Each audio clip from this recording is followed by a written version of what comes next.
Alright, hello. How is it going, everybody?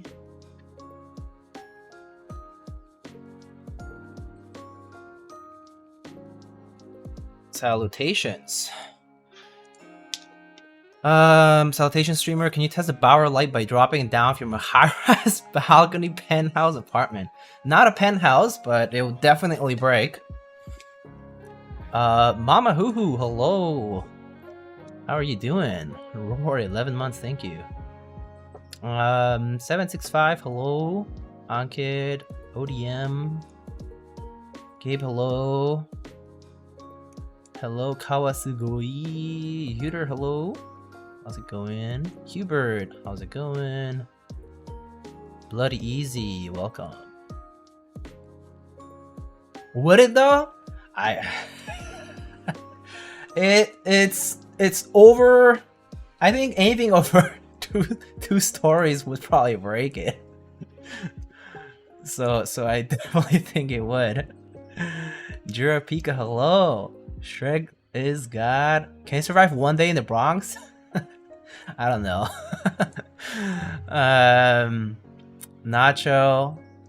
I received some stickers, but I'm in pain right now. I'll take a picture for Discord later. Oh, you got them. Nice. Good to hear, Nacho. Omnitype, Mr. Garrett, thank you so much for the 18 months. Thank you, Sando. Would it though? No, I don't want to test it. The problem is I can't. I would have to take the footage with my phone or something. I'd have to take the. But I don't want to break the unit like that. It's such a waste. All right. So anyway, welcome everybody. Happy Saturday, happy weekend. For those in the US, it's the weekend right before Thanksgiving. So maybe you're looking forward for a little break, maybe not. But I hope it's been good for y'all. End of year usually a busy time crunch for everybody. But you know, we here. Hello, Mr. Kupo. I'm wearing my pilgrim hat. Alright, so today is the Bauer Lite. If you haven't checked out the Bauer Lite streams that Mr. Alex Otos and Mr. Teha Types Nathan have done, the Bauer Lite is an injection molded polycarbonate keyboard, 65% keyboard that's coming up in stock through Omnitype. And it's meant to be like this kind of like beginner friendly board, kind of like easy to build, as the experience of typing on a Bauer, like the aluminum type, but instead it is made out of all plastic. Just like the premium experience packed in a budget friendly kind of board. And so it's fully programmable for those who are new to keyboards. It is made in the US, which is pretty cool. That's not many keyboards that are made in the US. But this one is. And especially for, I would say, injection molded keyboards, it is, I think it's the first in the community that I know that is a made in US product that is an injection molded keyboard. That said, maybe some OEMs have production line here, but I honestly don't know. So yeah, so these are the boxes that I got from Omnitype to show. We have the atomic colorway, which is the same one actually as the one that Mr. Alex showed, I think. It's the purple, atomic purple.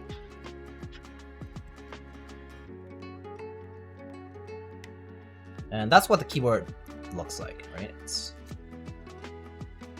pretty nice box. Let's open it up though. Oh, here.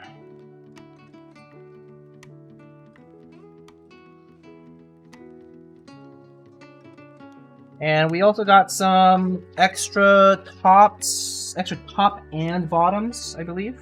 One extra top and 2 extra bottoms. So we can show those too. But this is the atomic purple color. Box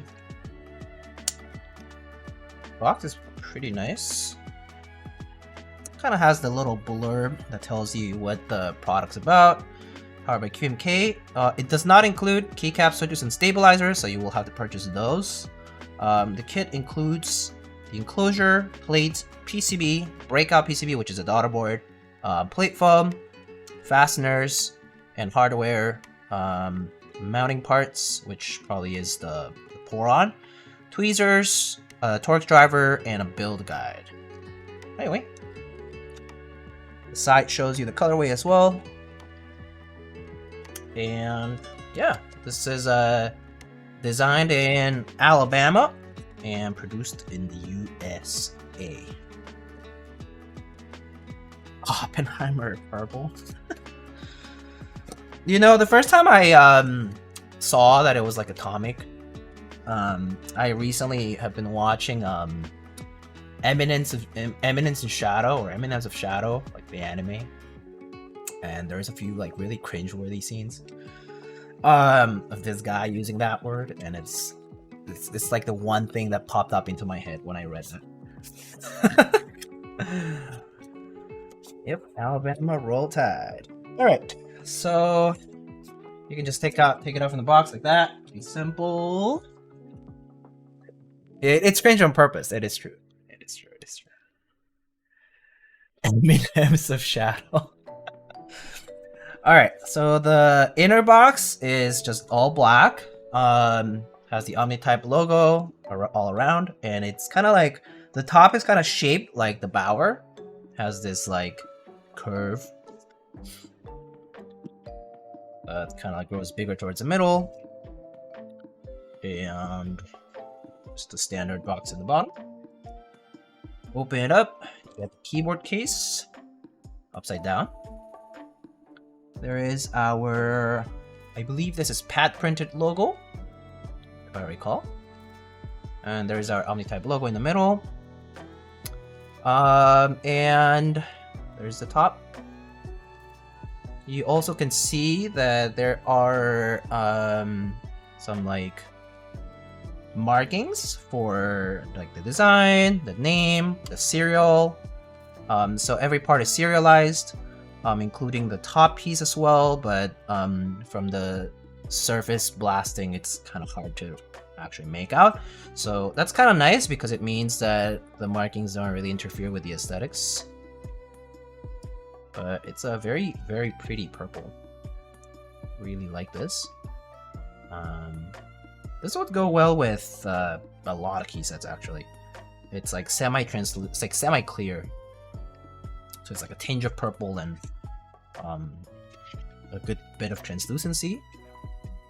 This paper-based piece, recyclable I assume, is also like molded to the shape of the Bauer, which is kind of nice. It's like a nice little tray. Pretty nice. A lot of attention to detail here in the box. Yeah, the retro injection molded look. Yeah. So the top and bottom here are separated here. But yeah, I believe I think I read the dev notes a while back, and it was supposed to be like modeled after the Nintendo 64 controller. I'm not sure if kids these days know what a Nintendo 64 is, but the texture is supposed to be akin to that. Any threaded inserts avail? Yeah, it does have threaded inserts. It does have ultrasonic installed threaded inserts right there, right there. All the screw heads have threaded inserts. Being they're not sure if steel or brass, but yeah, they're threaded inserts all over. So you wouldn't have to worry about the screw stripping the plastic itself. But yeah, no, attention to detail is very evident. So pretty cool. Stainless steel, thank you. So we got the plate here. Also, I think polycarbonate. The plates. Recyclable. And this is the Grim colorway for the plate, which is the translucent gray colorway. Again, it says made in USA. It also have a part number, right? Yeah. Oh yeah, right here. And what's kind of unique is that you also can take off that tab, little switch separator to go between split backspace and full backspace if you wanted to do full backspace instead. There's just countersunk holes for the Hotswap PCB in between parts. But yeah, that's the plates. Bro, give me Bauer Lite. I've been waiting years. A lot of us have been waiting for a while, right? It's kind of hard to grasp. Take it out like that. Do you get 6 like Teja? No, I'm not as a big shot as Nathan, so I didn't get all 6 parts, but I did get 2 bottoms, 1 top, and 1 full unit. So we can actually change out the tops and bottoms. Alright, so we have hardware, so screws, Torx driver, Hotswap parts, we have the taco bumpers, and whatnot.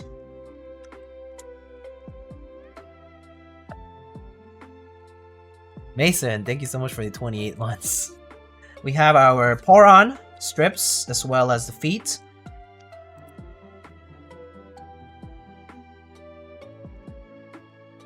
A pair of tweezers included, which is kind of nice. If you bend or lost your tweezers, it does come with a nice small pair of tweezers. That's kind of nifty, honestly. If you want to test a PCB before you start, that kind of stuff. There's a build guide. Nice and comprehensive. It says owner's manual. Red, like the colors, like the official colors of Omnitype's brand. Has like everything. Dimensions, parts, build guide for stabilizers, standoffs, switches, bumpers, strips, PCB, more bumpers, plate assembly, bottom housing, screws, feet, and keycaps. And then keycap sizing, via, default layout and via, and a thank you note. But kind of comes with all the little details. So really nice. Kind of with pictures and schematics to guide you through the entire process. With highlighted parts of importance in red and a nice closing note there. We have a piece of plate foam here. Should be pretty standard. Just from what I saw, I don't think it's necessary to install the plate foam, but some people do prefer it. So this is an optional thing, but plate foam here available. Has some cutouts at the corners. But yeah, easy to install, just goes in between. Just standard foam.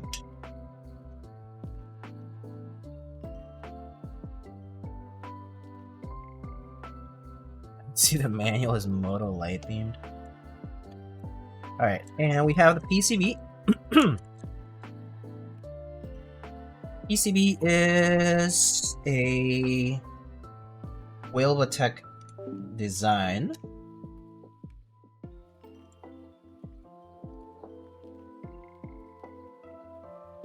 And Hotswap.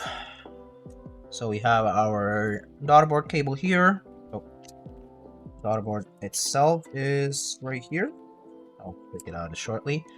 You know, standard Kale Hotswap sockets, availability for split and full backspace. It doesn't have step caps control, which is slight bit of a bummer.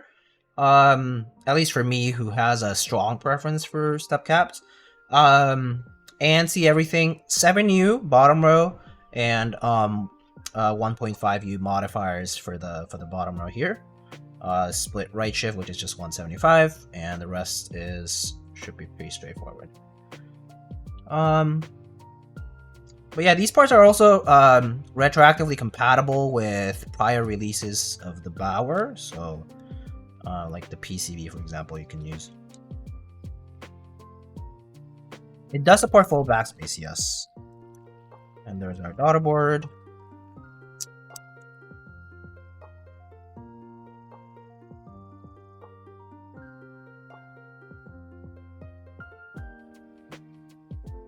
Oh, has a logo as well.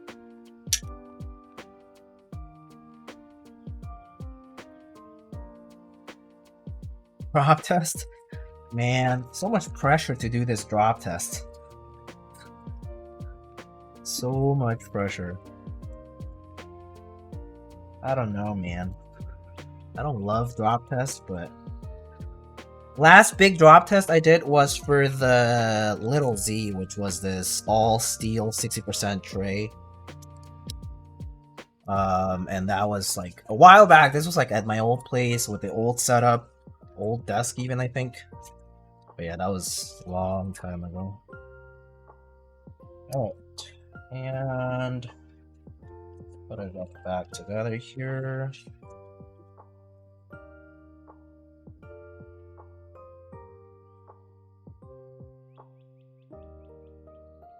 No pressure, Nathan just does things like that. And I know. It's pretty funny. I also don't have much room in the back to do it. So because you know, I moved in with my partner recently and I got delegated the corner spot. And that basically means don't take up more space than what I've delegated. So you know, it's the rule.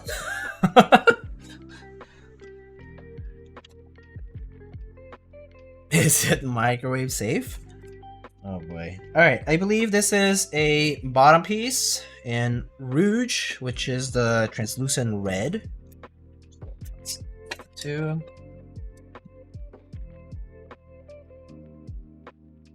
%, you can't see that wall to the left. To the left meaning my left.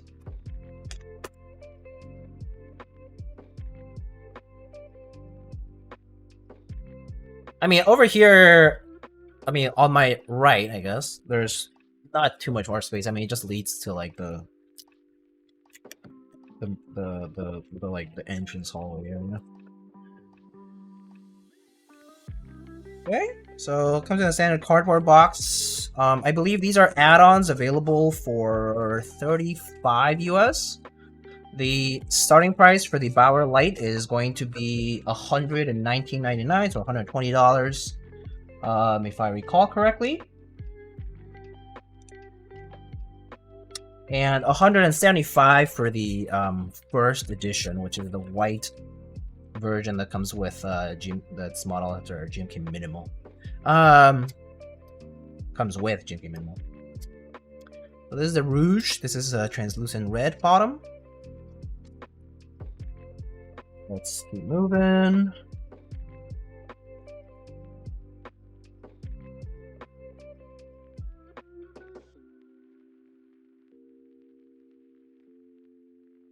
Oh, it looks like a tower of boards. It's like a mix of boards, key sets, random parts. Like I have like some like soldering stuff related there.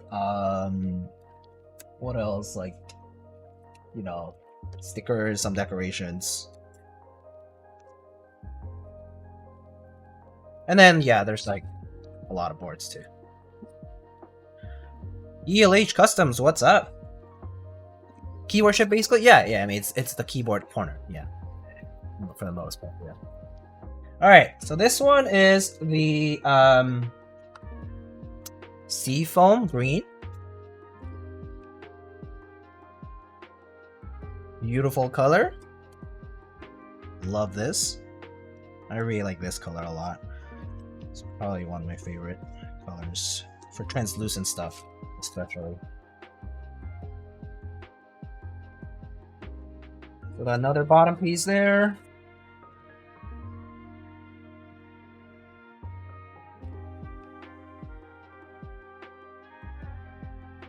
And finally, a top piece here.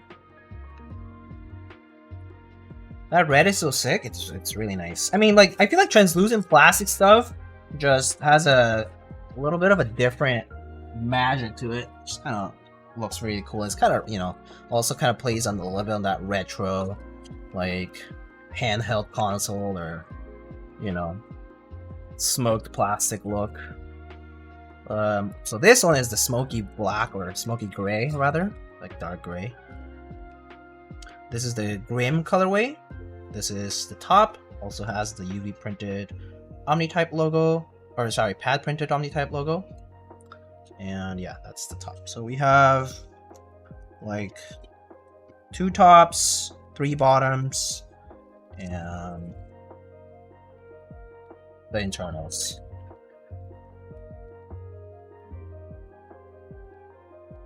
iMac G3 look? Oh yeah. Yeah, that's a throwback too. So, you know, just to kind of show here what we have. You know, you can see it from the side as well. Yeah, we can try whichever combo. You guys can choose, to be honest. I have key sets to fit different set like combinations. So I'm kind of down for whatever. But yeah, we have purple, red, red bottom, black top, or gray top rather, and seafoam green bottom as well. So just a variety of what kind of mounting? This would be isolation gasket mount. So you can see the cutouts here for the gaskets. So you place the gaskets there. There's these taco bumpers, which are like the bumpers that go around the corners to kind of keep everything in place. But yeah, pretty nice, pretty nice. All right, so I'm down for whatever combo. We can mix and match, to be honest. So we can always just build first, and then we can put it into the enclosure that we want.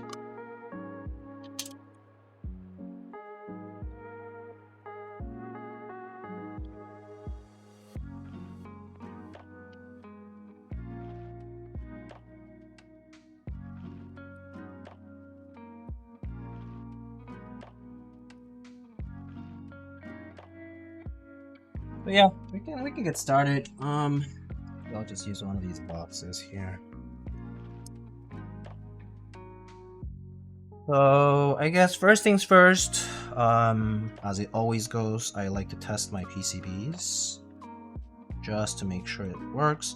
I don't think I'm gonna have to test like all these positions, but just a quick look at the back of the PCB to see if there's any missing diodes or anything like that. Usually they don't like shear off too easily, but there's sometimes like the packaging can be a little tight. So I just take a quick look to see if there's anything missing. Looks fine.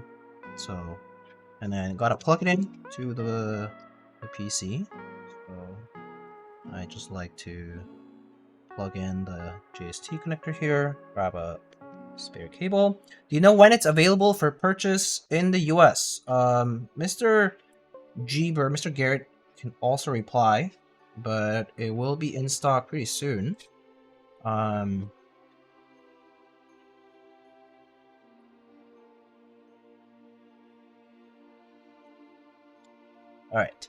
let's see. Just plug that in. And it shows up, Welbotech WT65H2. Shows up right there. We'll be announcing the launch date soon. There we go. So it's gonna be pretty soon though. I mean, you can probably tell based on the density of streams, meaning 2, well, 3 with Alex's from a while back, but that it's you know, pretty much ready to go. So it'll be happening pretty soon. So there's VIA. You can see it on the left here. So this is the configurator. I'm torn between doing split or full backspace, to be quite honest. I do have preference for full backspace on 65%. If you want to do full backspace, you just go to the layouts tab here and just do full backspace, and then you change your key map. So I think I'm gonna do full backspace. Just I think Nathan also did that, but I do prefer full backspace on 65s. I do like split backspace on 60s and use them a lot. So yeah, I think I'm gonna go full backspace for this, and I'm gonna just change a few key map things. I like putting my layer key here, left control, left win, alt. Okay, that's all good. You can go to the second layer here and check that everything's there. I don't really use the insert key, so I'm going to put tilde here and here. Sometimes I just seem to change it up. Delete up there. Don't really use eject, so take that out. Don't really use... I'm gonna take out the media keys for now. Print, scroll, pause, home. Okay, all this stuff is fine, although I don't really see a need for it. So I'm just gonna leave that. Actually, I'm gonna get rid of the navigation keys that I don't really use. Okay, that's fine for now. And yeah, you can program up to 4 layers, including the base layer. So there's that. Okay, I think that's good for programming the PCB. Oh, I like having write alts here because for international languages, sometimes you need write alt to shift between one or the other language, like in Korean especially. So you sometimes have that programmed in as well. All right, so that's that for programming the PCB with VIA, which is just easy to click through. You use Unix control on step 2? Yeah, I use Unix control on every keyboard. If the machine allows me to, like if IT basically allows me to, even at work, I have like auto hotkey or something, or like if it's a Mac, I just go to settings and remap it to control. That like this position as control is indispensable for me. So every single keyboard is like that for me. If it's Win keyless, like this, like if it has a blocker here, I always put if it's Windows, I put left, like the OS key here, or Windows key here, control here, and then if it's a Mac, obviously I switch this to command, this to alt, and then this is control. So yeah. But yes, there is no step cap support on the PCB, although there is on the plate. A little unfortunate for that regard. I do wish the PCB design did have step cap support, but so it goes. Or step control, I guess, in this case. So let's go ahead and chop off this little portion here, this part. And that's for full backspace to be used, because the backspace key is gonna go right there. So I'm just gonna clip, flip it around, flip, and flip. Nice. Pretty smooth, actually. Cut out really well. Here's our little piece of plastic. Don't need it anymore. Maybe just cut it slightly here, just to make it cleaner. Okay, that's it. It's pretty smooth. Just hold shift throughout? Yeah, I know. Why use cap? I mean, what do you use caps lock that much for? Do you actually capitalize a single sentence's like first word with caps lock? That's so much work. You have to do caps lock, letter, caps lock, when you can just hold shift and do the first letter. I literally just type in all caps, says the person who just typed that in all lowercase.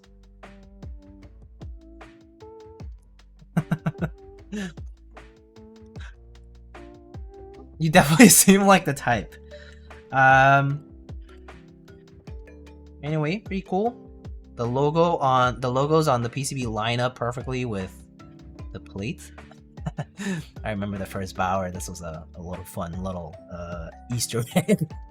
But it's been fixed since a Bauer too. But yeah. Okay, and let's get the stabs ready. So I got a set of TX stabs.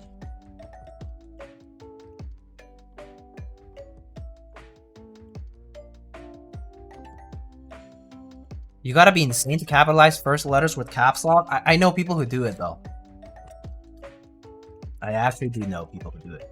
It's rare, but there are people out there who do. It's just very inefficient, at least in my opinion. But yeah. Alright, so we can go ahead and take out enough stabs for this. So stabs for this will be left shift, enter, backspace, and spacebar. So 4. So get 8 of these.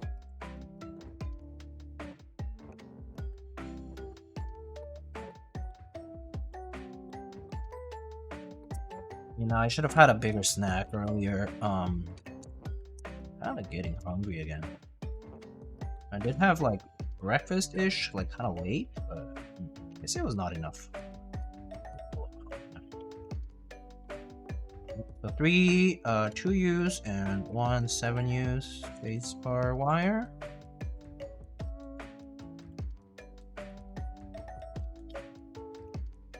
And then that's that. Put it aside for now. Alright.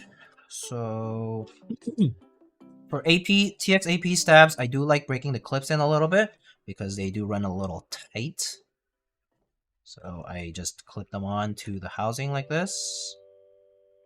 And what I mean by they run tight is that if you're just sitting like this and the wire were to elevate like that, it doesn't really go down on its own because it's the clip is kind of holding it in place there. It's a little tight feeling, at least for me. And I prefer to loosen this up just by clipping and unclipping the wire a few times. Or by a few, I mean like maybe like 10 to 20 times. Usually pretty quick once you get in a groove. And then, you can check that the wire kind of like goes back down just by like flicking the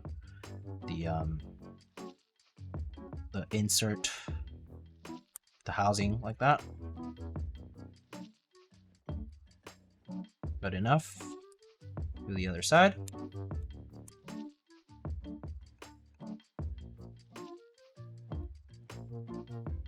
Put an MX lock switch in your shift. Oh boy. Alright. Please no food talk. I get hungry, can't eat for shit. Oh. So Nacho, what's the deal? You got a stomach bug today? Let me add the Bauer Lite link to the build command. I think I should just put it there. It's easier to have people redirected to the page. Copy that over. And here, build more. Let's see.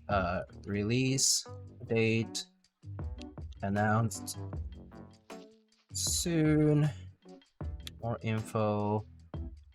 Link. All right. I think that should work now.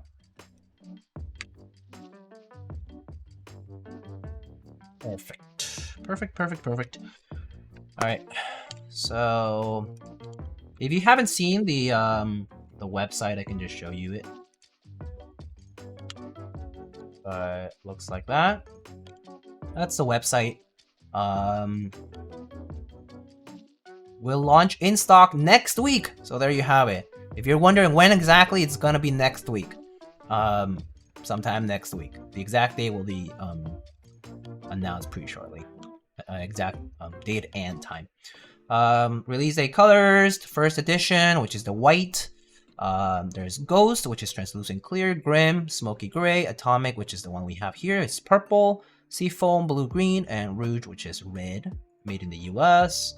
All the different details, what's needed, prices, 35 US for tops, bottoms, and $15 for plates. I believe they will be offering just the translucent polycarbonate plates for now, and they will have other releases for accessories and other versions of tops and bottom housings and whatnot in the future.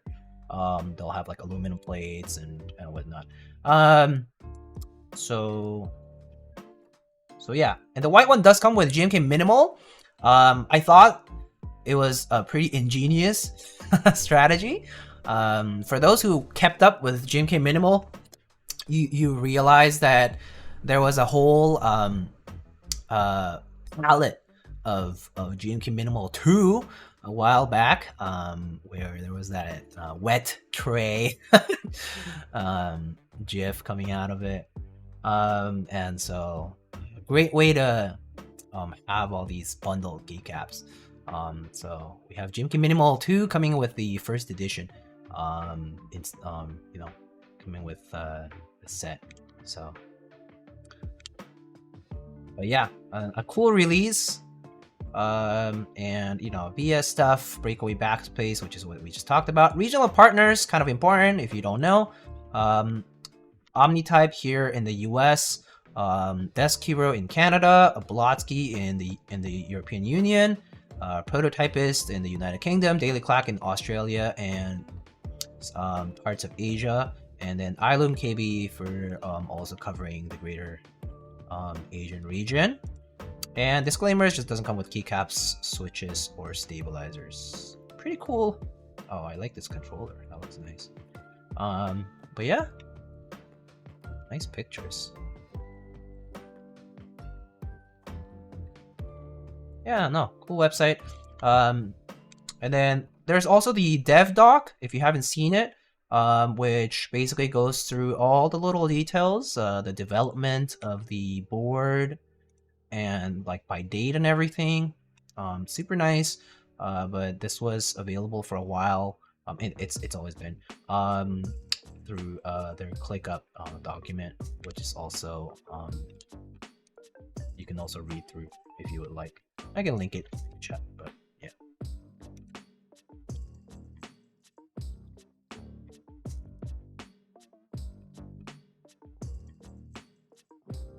That's the dev doc link. And I believe they had some cool other releases that they were planning to do. They talk about future special editions here. Look at this 8008 mold here. Small batches, they're gonna do some swirly ones like that. Super cool. Limited quantity stuff. Kind of like reminds me of that Cloud Chaser colorway from Prime Caps as Artisans.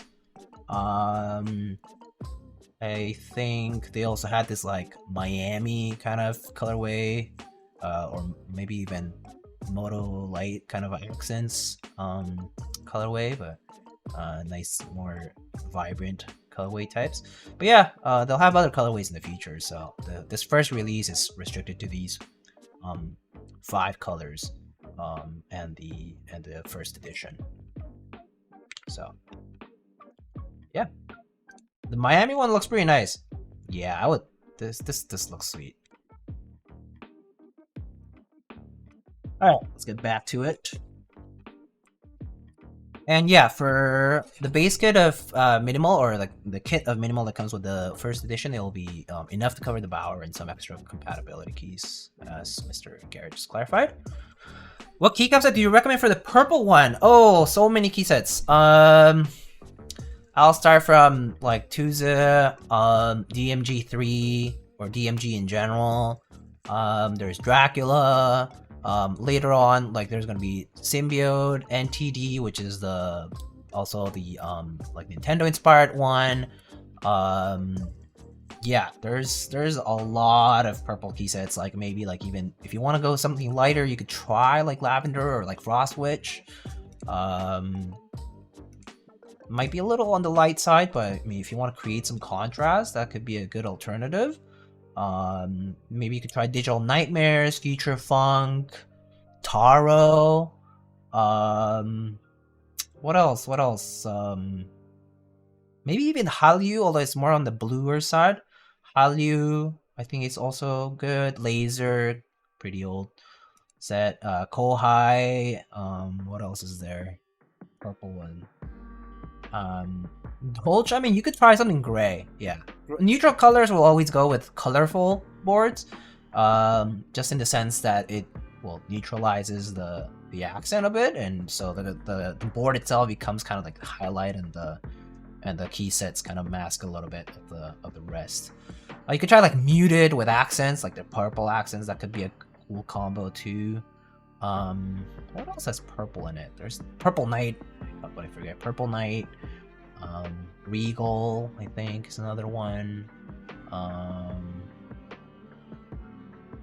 Yeah, a lot of purple sets out there for you to try.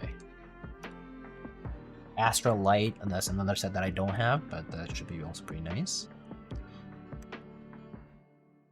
The PCB does support split backspace, split right shift, and not step caps lock. Step caps lock is not available on the PCB, but the plate does support it. So if there's any future releases for PCB parts with the step caps lock socket, then it will have it. But the solderable version of the PCB will have all that, by the way. So if you just get the solderable version, you'll have step caps lock and all that stuff. But for Hotswap, you'll be restricted to full touch caps.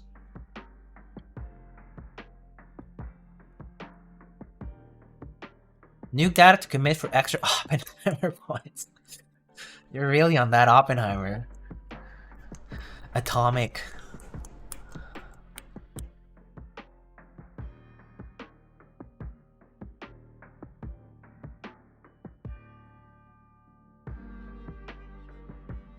Still waiting for Symbiote? Yeah, same here. I'm also waiting for that one. That's Mr. Piku's set.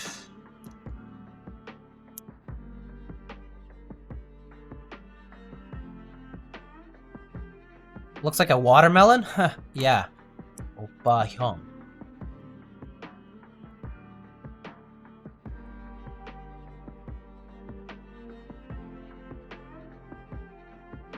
Is that in the order of what you want to be called? Oppa first, Hyung next?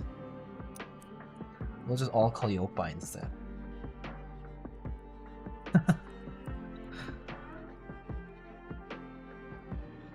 Would you mind if I ask what that technique for the moving the wire is? Oh, yeah, for sure. Look at the difference between the two. So this is completely stock.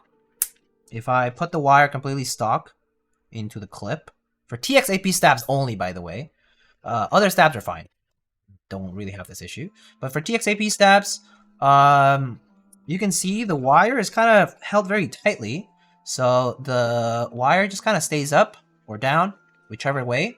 So the rotation is not as free. It's a little tight. So when you're maybe using like a PBT set or something kind of tight, this tightness kind of adds onto it, and it can feel like a little bit binding for the keycaps. And so, don't love it. This was a suggestion I got from Mr. Dodgy Keyboards, Juan. And basically what I'm doing is just unclipping and reclipping the wire onto the housing. So that's different from, you know, this, where you have free, like free motion for the wire. Free rotation, rather. But yeah, that's mainly the reason. Like if I put this up like this, it just kind of drops back down. So that's the main reason. It's optional. Not everybody does it. You don't have to. Some people do prefer tighter tolerance for stuff, and so they think that, you know, doing this will create variance in the tolerance level around the whole set of stabs, which is true, because it just depends what your batch is like and how that ends up, you know, after you do that. And so some people are like, oh, what if it's too loose and the wire unclips too easily, that kind of stuff. So it helps with rattle. Not necessarily. Rattle is gonna be dependent more on the lube for the stab. So when you're tuning your stabs, that's gonna be more about like, I mean, if there's rattle created by like that L bend area where the wire is rotating about the clip, then yeah, of course you can address that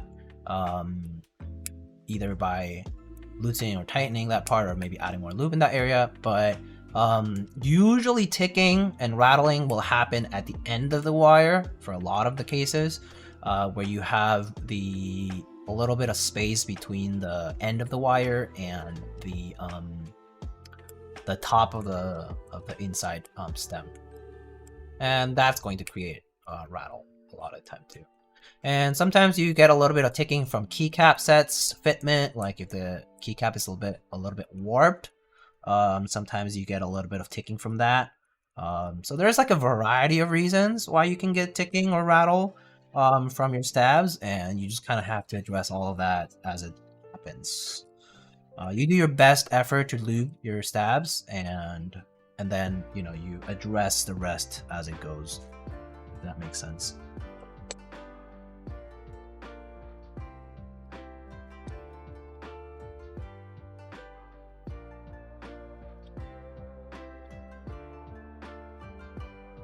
Alright, so that's done. I'm gonna grab a brush, and we have this is some 205, just 205 grade 0 in a jar.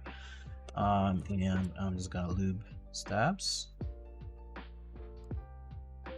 So for stabs, I prefer doing one insert at a time. So just unclip one part, grab the insert. In my case, I just do a singular touch of lube on either side.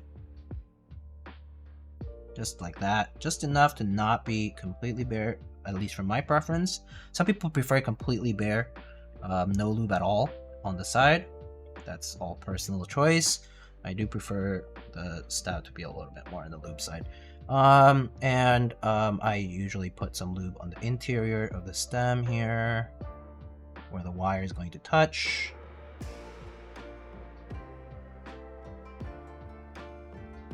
And then I put the insert into the housing. Leave it like that. Grab my wire here.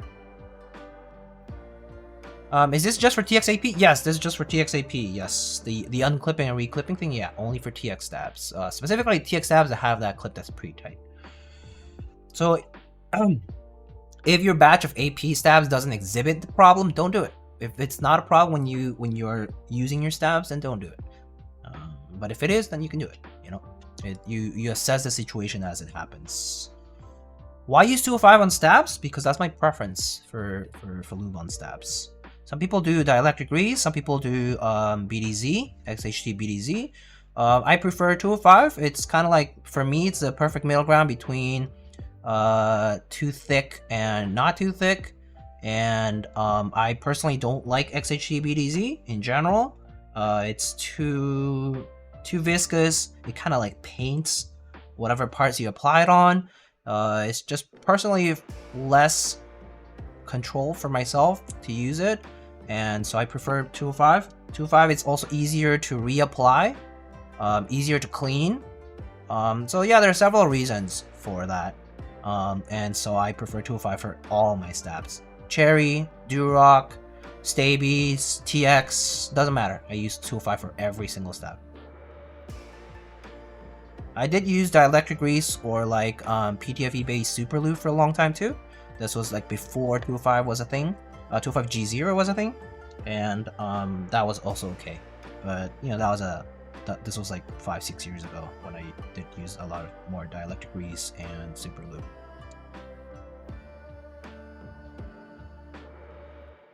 Hey Diego, in your opinion, MX Browns combine better with PC or with alu plate? Subjective, but I think personally probably prefer a softer plate with MX Brown, so PC, polycarb.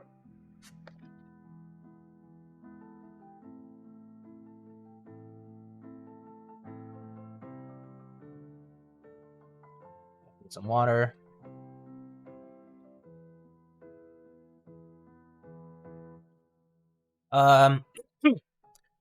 Let's see. Mikey Digit. Recently, I discovered Wutrade V3 stabs, silicone ones. I think they're a great option for rallying. You try these? Wutrade V3 stabs. I might have tried one of their. I've tried like 2 different stabs from them, and I don't remember which version was which. So I'm not sure. I might have though. They're fine. They're pretty standard. I don't like the first time I tried Wutrade stabs. I remember they had a bit more ticking and whatnot. It was a little harder to get right. But that was probably an experience. A lot of the lubing stab stuff is just practice, really. Yeah, and sometimes it's luck, I guess. Like sometimes you do the same technique and it just doesn't really work perfectly. Weird things. Yeah, I don't like tuning stabs either. It's not like something I do for fun. GS2 might be below it. That's fine too. Yeah, you can use GS2. A lot of people do. Love that even after 2 years in my experience that you still stream for newbies. I think it's more likely to see people who are new in general than people who aren't. And so it's better to inform than not to. I mean, if it's extra info, like, you know, if you're already experienced enough to ignore it, then you'll just ignore it yourself. So it's not like a big deal. Also, I mean, it kind of fills the space. Like, what else do I talk about? The weather. Like it's games or something, TV. That's cool, but only so much to talk about too. I'm not like a super talkative type of person, so it can get quiet at times if I like run out of things that interest me enough to talk about.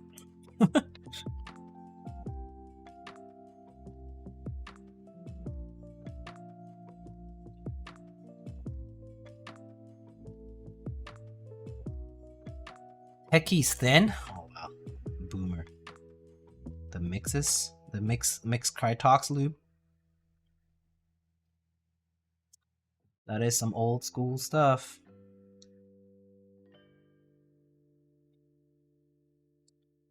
Only problem with mix is that they separate, right?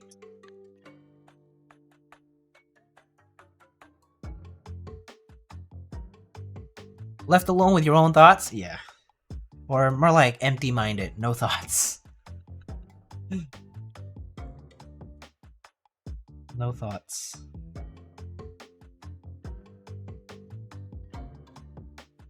So I usually loop the tip of the wire here a little bit more thickly because it is more likely for the rattle to happen there. Don't overdo it though. If you have too much lube at the end of the wire, it can also create a bit of stickiness towards the back of the stem housing, and you want to avoid that too. It's a pretty tight space, especially for TX stabs, for stabies also. Over applying lube can lead to some amount of stickiness, some amount of binding, or even just undesirable results, I guess. But yeah, ultimately just a matter of practice. You just try things out. If they work, you stick to it. If they don't, you try to change it up a little next time. And honestly, my stabs don't end up that well every time. I've rebuilt a lot of boards because I was just not happy with stabs. And yeah, it's also true that with 205, like the lube moves a bit, so you eventually do have to reapply and whatnot. It is a pain in the butt. I sometimes just use a syringe to inject lube into the space that had the lube shifted around, but even then, sometimes it just doesn't resolve the problem. So sometimes things warrant a rebuild, and it's just the way the cookie crumbles.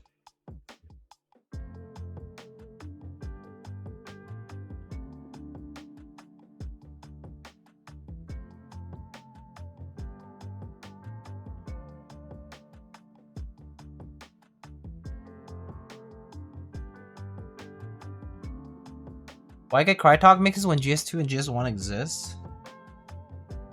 That's the Kinetic Lab stuff, right? I haven't used them nearly as much. GS2 is pretty lovely. I really like GS2.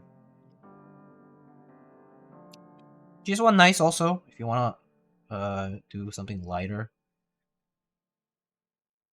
For switches especially. Diego, I want a Steam Deck OLED. Okay. Kupo. In a week, how many hours of the week do you play games? Honest. Average. Average number of hours in a week that you play games. Video games. And specifically on Steam.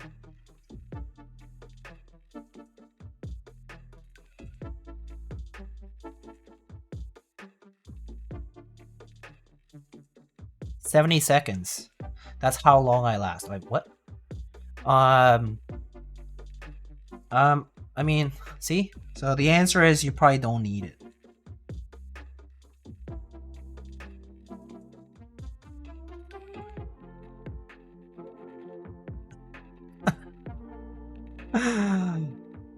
I haven't played games for more than 3 or 5 days straight in like 2 years. Yeah, that's what getting older does. Sometimes you play more games, sometimes you play less. Nowadays, I just don't justify playing games as much if I'm not playing with other people. So I just don't play games that much anymore. Also, just like, there's not that much time in a day anymore, dude. I mean, it's the same amount of time in a day, of course, 24 hours in a day, but you do shit and it just you run out of time so easily. So easy to get distracted too. Browse a little longer on IG, TikTok, whatever. I don't use TikTok, but the people who do. Stay on the phone a little too long and the day's gone too. Stay on Discord. No live Discord for a bit too long. Day's gone. No time for games. No time for games. When you're shit posting on Discord all day.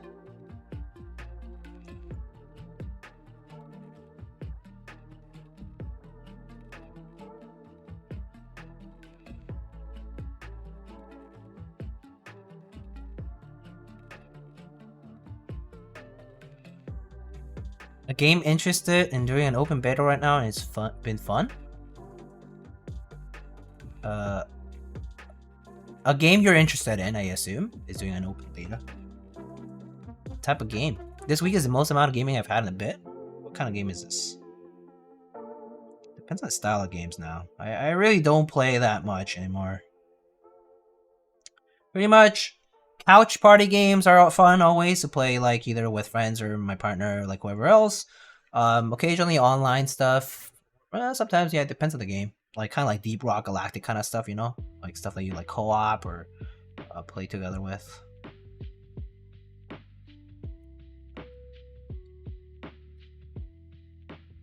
It's called Under Night in Birth 2. Huh. Well, it's first of all, it's a sequel of something, so what's the number? What's the first one about? Is it a shooter? Fighting game. Oh. Like fighting, like Tekken kind of fighting, like King of Fighters kind of fighting, like Marvel versus Capcom kind of fighting.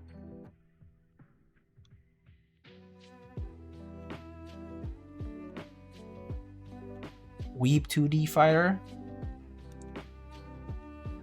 What's this link you sent me on, Kit? Or you posted? Oh, I know. I know Nick's collection. It's pretty crazy. I've seen it a few times. It's pretty crazy stuff.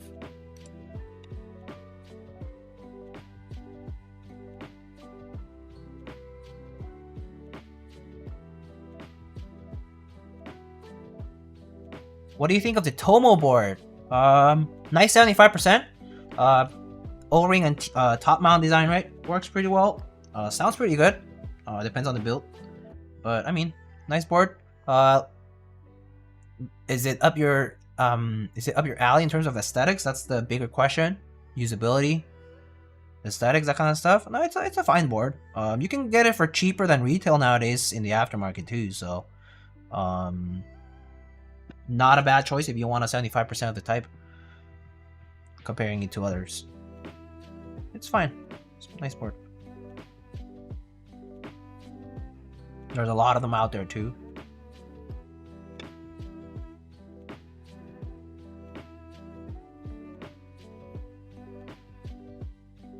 That type of fighting game? Oh, okay. Cool. Huh. Fighting games. Holy. I have not played fighting games in a long time. I actually don't even remember when the last time I played Smash was. Maybe like a year already since I last played it? Longer maybe? It was like when I got together with a friend, played it for a bit, and that was the last time I played it. Just don't remember playing it. And I don't really like playing online, like Smash and that kind of stuff, so I didn't really, only really play it like on, you know, couch, just like having friends over kind of thing.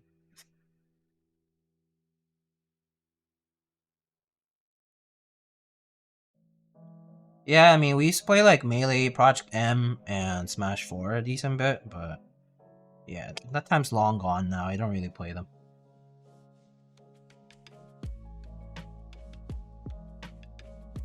And I'm not that good. So I'm like the unfortunate middle of the road casual. You know what I mean?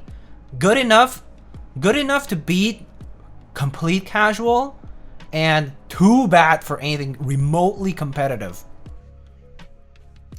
My coordination sucks.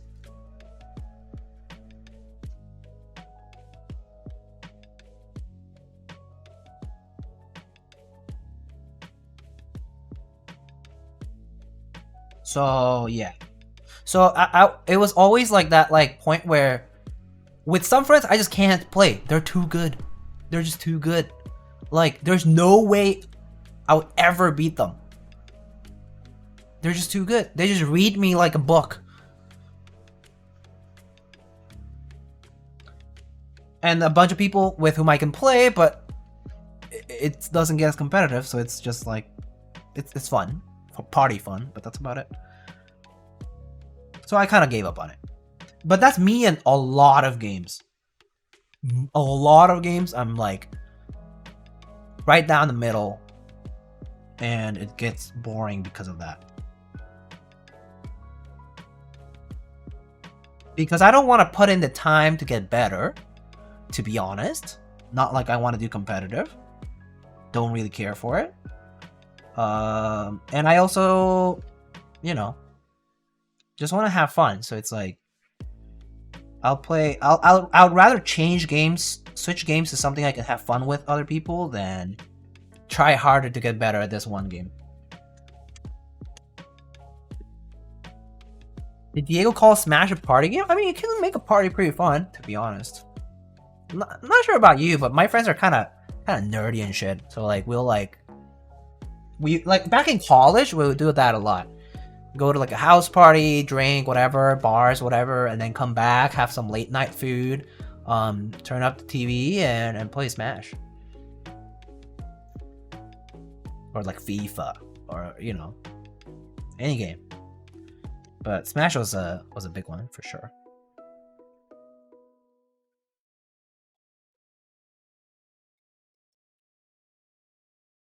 Diego, what did I miss in the first hour? Didn't see a VOD available to backtrack? There's no VOD yet? Oh. Did I didn't turn it off? Is it off?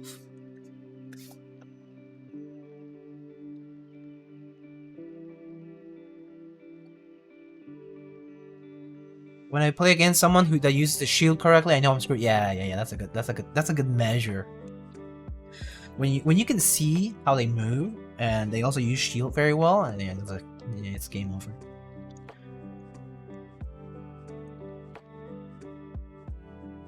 I thought I was good at Smash after final boss, and I decided to go online. I get smashed. Yep. It's just the way it goes, man. It's just the way it goes.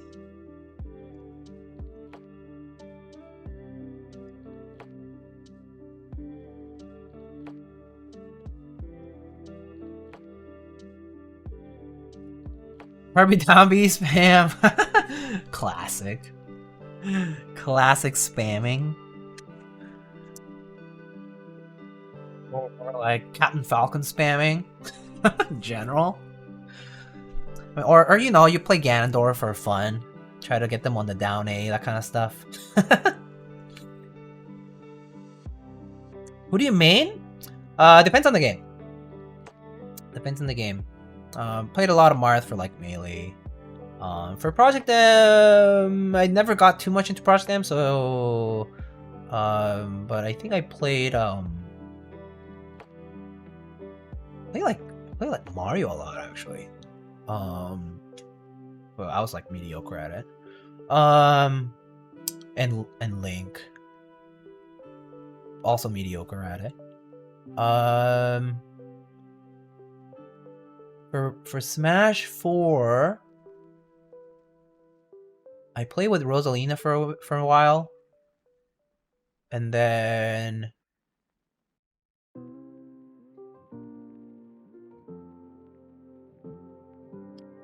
I played with Zero Suit for a while, just for fun. And then I'll just pick Ganondorf for fun a lot, or all of the games. Yeah. I only play Peach, is why my Twitch name is what it is. Oh, I see. I see. Are you familiar with Cerakoting? Any suggestions of what silver color? I'm not familiar with the catalog of colors. Oh, Kana. You can check out the official Cerakote catalog.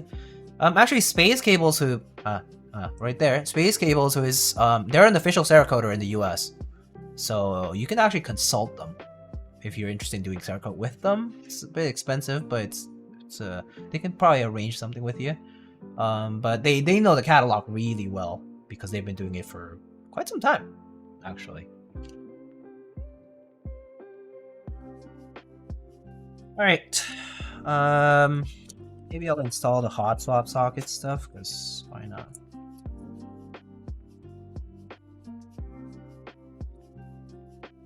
I just like playing with what I like and overall want to get stupid strong at it. I see. I like getting strong at games, like good at games and stuff, but I never end up getting that good at games. Like, I realize I kind of tap out on skill. And yeah, literally a skill issue. Literally. What else can you call that? It's just skill issue. You're just not good at games. Skill issue.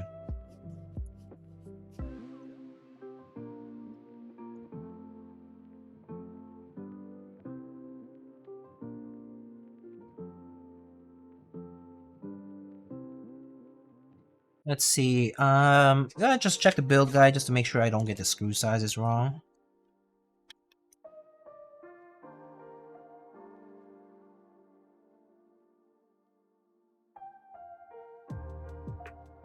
PCB standoffs. Okay, let's do that.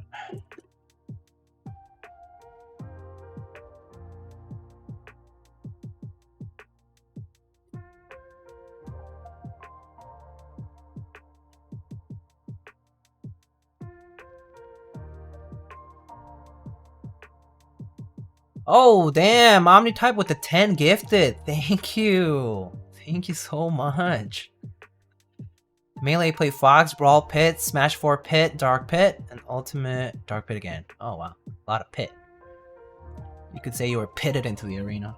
Alright. Let's see. Let's put the standoffs first with the screws at the bottom. Should be... 3, 4, 5, and 6 with the one right above. Got an extra. 2,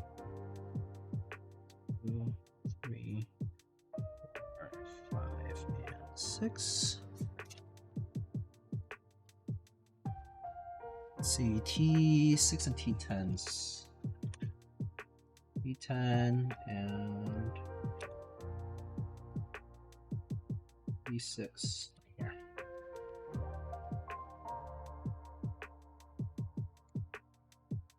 The only thing preventing me getting good at my favorite game is my hand health. Hand health. Let's see. It's alright, it's just a game, man.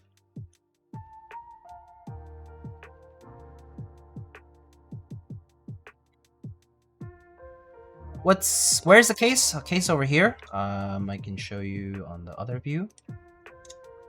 It's right here. We got a purple We got black and red here, and then we got a seafoam base. Got a variety of colors here.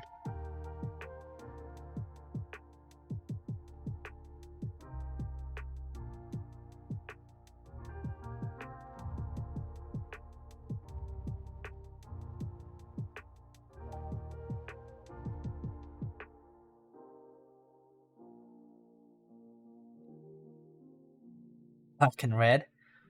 Yeah. Good combo. It's a classic, I guess. The ultimate edgy classic.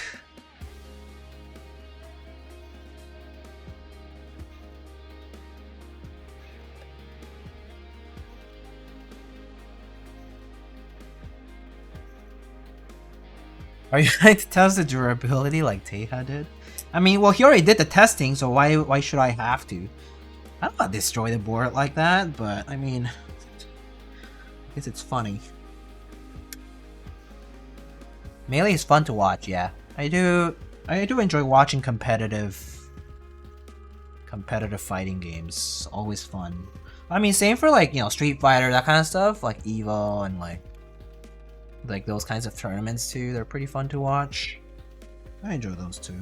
1, 2, 3, 4, 5, 6. We need a larger sample size. Oh.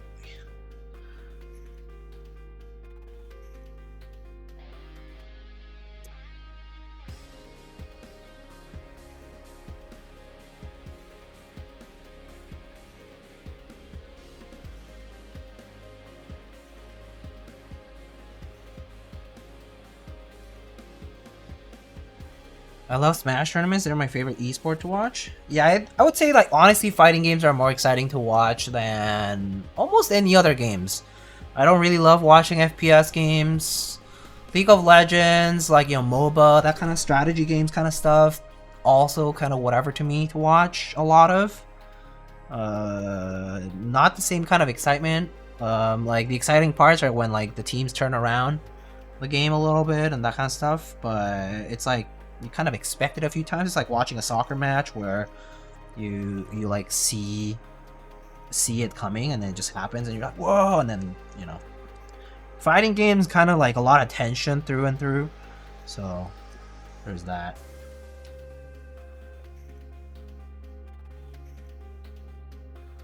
Dragon Ball FighterZ. Oh, Dragon Ball games are fun. Dragon Ball games are fun. I remember playing a lot of Budokai, like the old one. That was fun too.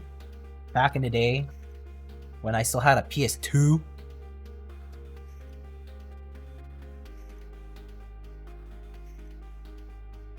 Alright, PCB standoffs, and then switches, and then housing, bumpers, strips on the bottom, breakout, toggle bumpers, and so on. Okay. Budokai, let's go. Yeah, that's it's a long time ago now, when I think about it. So long ago.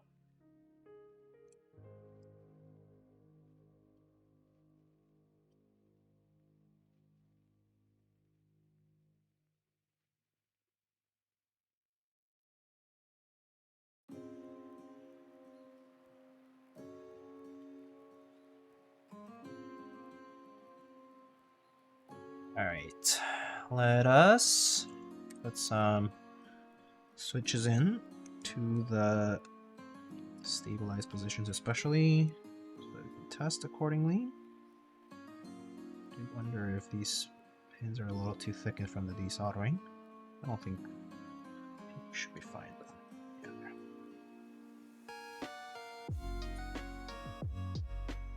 Budokai was so fun. Oh yeah. I really like going to a friend's place or having people over to play. Super fun game. It's just one of those things for Budokai was because it was mixed with that like factor of because it's Dragon Ball, right? Because it's Dragon Ball, right? Like you grew up watching the TV show, right? And you're like, oh my god, it's like the powers are crazy, and then you like get to control those characters, and it's like it's the whole like mix of all that makes like Dragon Ball games like so fun. combining like the fantastic element of seeing those characters in the show and then like playing them in a fighting game, as opposed to just playing characters in a regular fighting game. Like, you already know them, you know they're all fighters, and you just kind of like, you only know them in the context of a fighting game.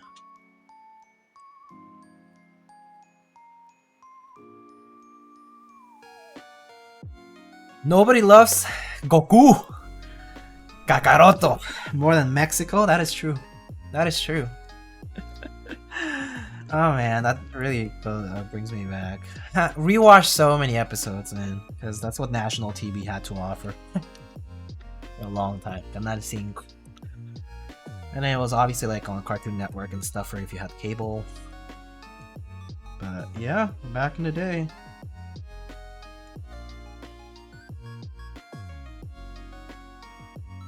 Paul Taqueria, my beloved. Is there actually one near you?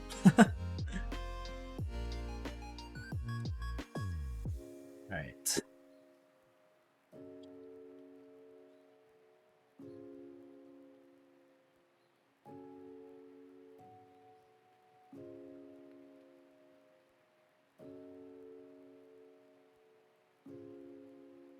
Box 2 empty. Test this, so it's gonna grab some testing keys here.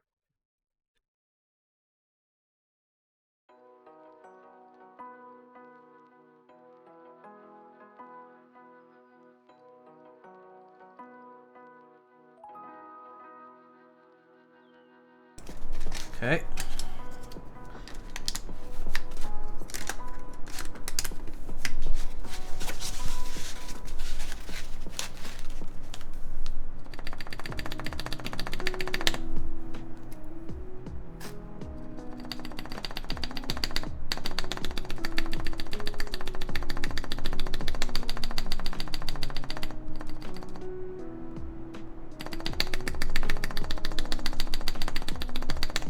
Okay, sounds fine.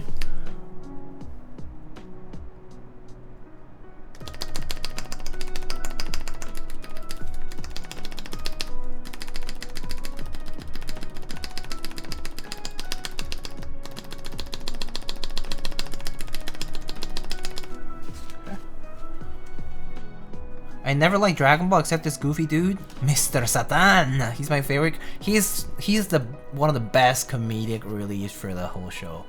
That's for sure. Mr. Satan. Man, that really brings me back in those days.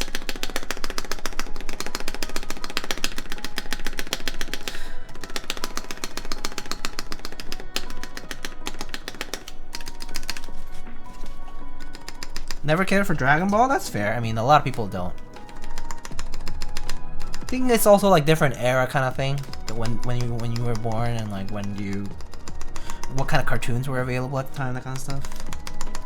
Whether or not you have cable.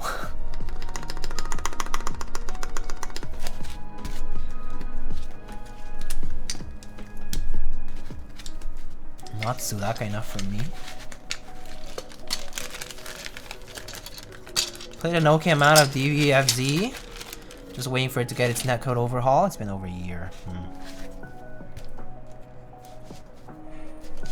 Alright, I think the stabs sound pretty good. Let's get to the rest.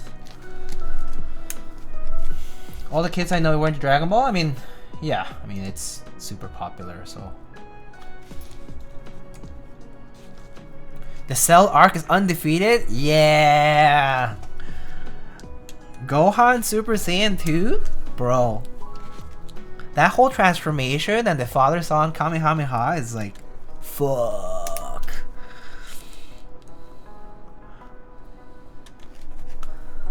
One of the best arcs in Shonen? Yeah, that's for sure. I do agree.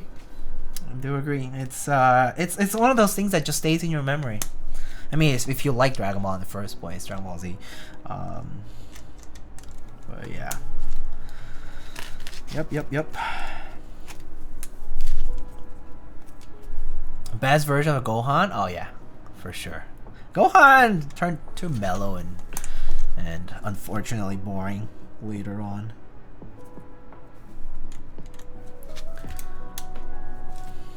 As he aged. People complain about it all the time, right? If I was younger, I'd probably be like, oh my god, you never watched Dragon Ball? What is wrong with you all? Yeah. And I remember back when, I mean, I grew up in Mexico, so like, you know, it's a Catholic majority country, right? And, you know, a lot of the whole like, oh, Dragon Ball is super violent, encourages kids to be violent, must be the devil's spawn kind of shit. That too, that happened a lot. That, I mean, people would say that a lot too, I remember. That's so funny. Not sure if I bent the pen or didn't, but I think it's there. Sounds like America during the 80s.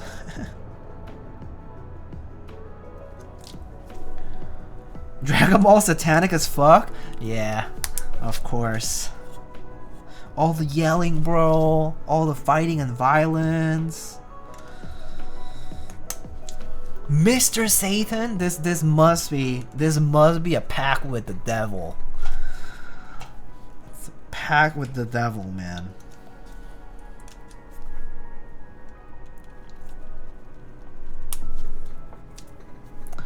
So funny. I had Goku in a candle.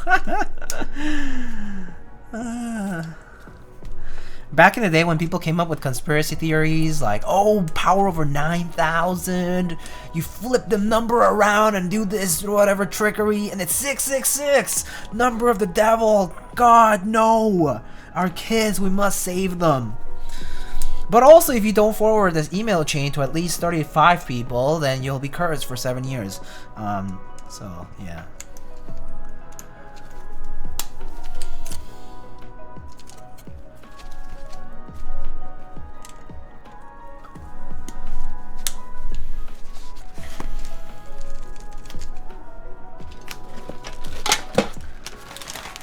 Listen to the Dragon Ball theme backwards and your kids will start speaking in the devil's tongue. Yep. There's a whole lot of that, that's for sure. Oh my god, that's so funny. Who here actually watches anime still? Me, on the daily. I mean, actually, no, not daily. No, not daily. But yeah, pretty much a lot of it. I don't really watch a lot of TV to begin with, but I do still watch a lot of anime. Occasionally watch like Netflix specials and like, you know, that kind of random TV shows here and there that people recommend me. I'll watch too. K-drama, I had my time. I did watch a lot of K-dramas when I was in high school. Actually, since I was a kid, because my mom liked them. And like there's a period of time in like in middle schoolish when my parents got like this Korean broadcasting service through like satellite dish, right? And you know, like we watched K-dramas, and I did get to watch some of the older ones together and kind of grew up with it, and then watched a bunch more like in high school, in college a little bit, just depending on recommendations, but not as much anymore. When I was in college, I just didn't have the time, or like preferred to spend my time elsewhere. So I kind of in college I cut out TV and games almost fully. I barely watched TV or played video games when I was in college, because I wanted to spend more time like hanging out with people, doing other stuff in person, etc. Rather than just sit down and watching TV, you know? I think I bent this pen.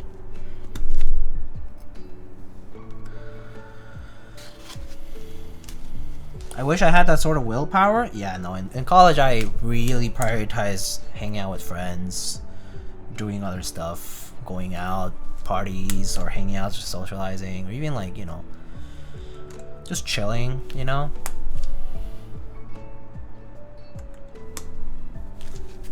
Like we would like play like TV or movie or go to movies. Actually, movies I didn't really cut out. I went to movies a lot with friends and stuff.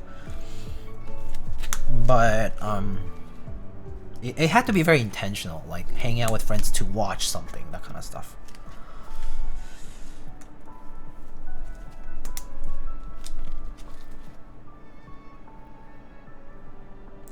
They did the same with Pokemon too. Thought it was some devil shit for some reason. Yeah, and there was that whole like, oh, dude, that one scene when Voltorb explodes, the Japanese version will cause you epilepsy, and then you'll turn into the devil's spawn.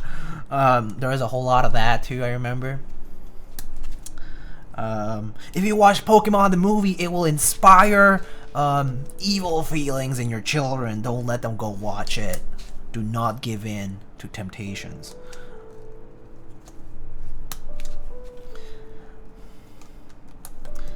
Yeah, anyway, all that stuff.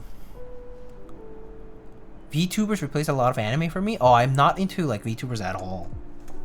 I just don't really know the culture of VTubers at all, so I just never really got into it. I understand what it is, just never got interested though. Cause I also like in general, I also don't watch streams a lot. I'll be honest, I don't, and so yeah, I guess VTubers are basically that. So I never really got into that either. I'll put a ranch on your tacos. Count your fucking days. Remember Chavo del Ocho creepypasta when you had to listen to the theme in reverse at like 3 AM and the devil would appear some shit? Yeah, okay. And then you play like the Ouija and shit, right? Oh my god. So funny. Probably you've never heard about this since I'm older, but here in Mexico there used to be a time when mom said even the Smurfs, Los Pitufos were satanic. I remember this. I remember Los Pitufos. Warning you to keep from buying Smurfs plushies because those will wake you up at night and harm any kids. Yeah, this is like what, Chucky? This is like Chucky kind of thing. Dolls and like figures will like wake up in the middle of the night and kidnap your children or like kill you or some shit. Man, shit's crazy. All right, it's time to decide what housing to use for the first build, because we have to install these bumpers.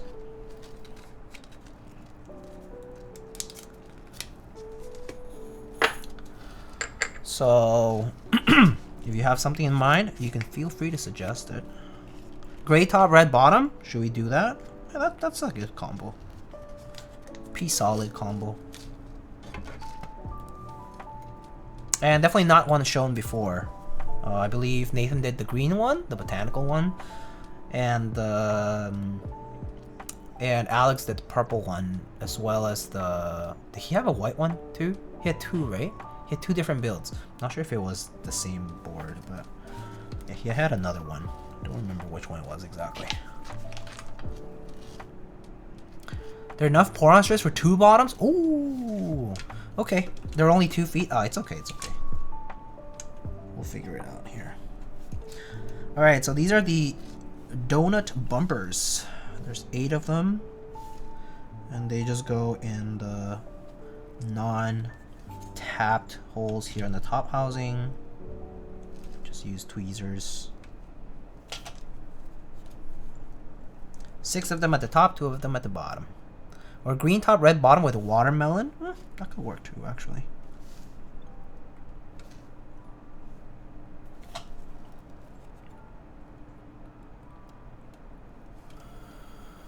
It's called Pocket Monster for a reason. Oh my god. Younger than Conan? Yeah, I guess I am, yeah. Yeah, but I know a lot of, I mean, I think one reason why I kind of also like know a lot of older references than what my age suggests is because I have older brothers, so I also grew up with a lot of their references being like told about to me, or like by their friends, that kind of stuff. So, and like, you know, like my friends like parents will tell me about certain things and whatnot, and they'll be like, oh, back in our day, blah blah blah, that kind of stuff too. So yeah.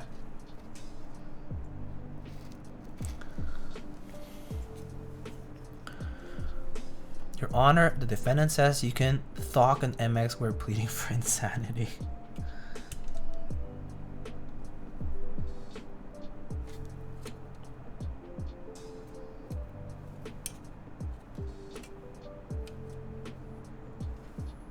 Did I get this right? Hold on. Ah! Where did it go?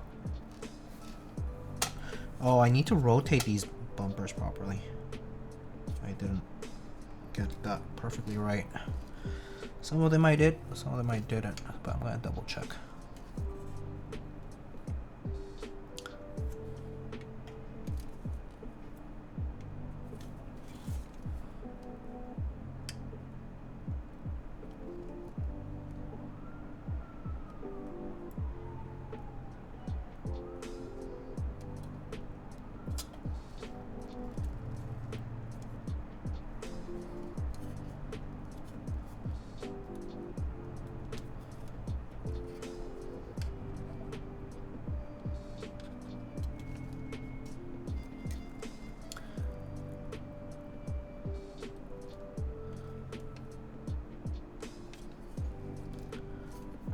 Okay, so almost there.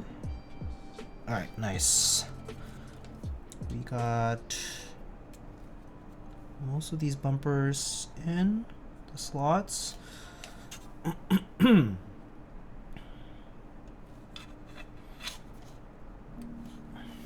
Oh, Conan with the tier 1, thank you. I'm on red alert. Okay. That would be a good combo with the black, with the gray-red housing.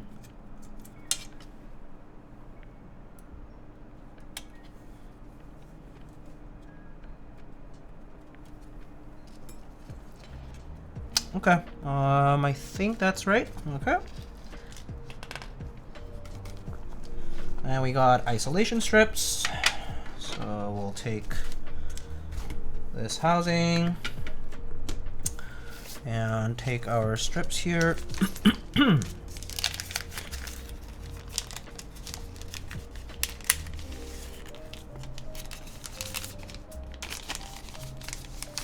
And as well as the, oh, another pair of tweezers and feet.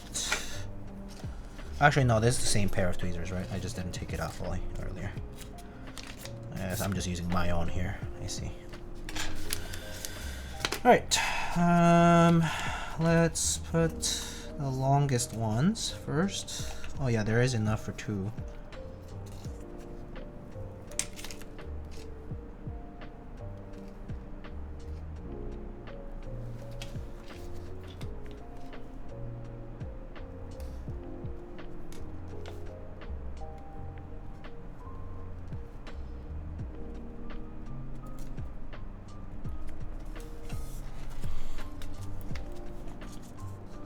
Am I tripping, or is the backspace switch crooked? The backspace switch? Where? Here?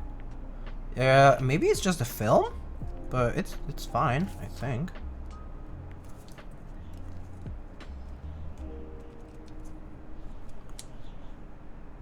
Yeah, it might just be the film being slightly crooked, which would have gone red line, but we've got enough teaser renders of that on Bauer. I guess that's true.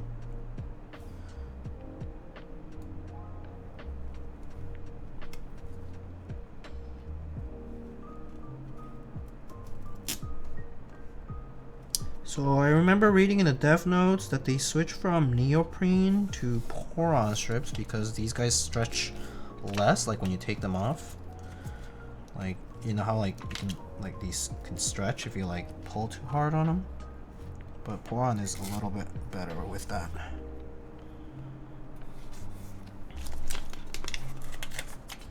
Bloodlust, Frank, and some red gaff. Very specific. Okay.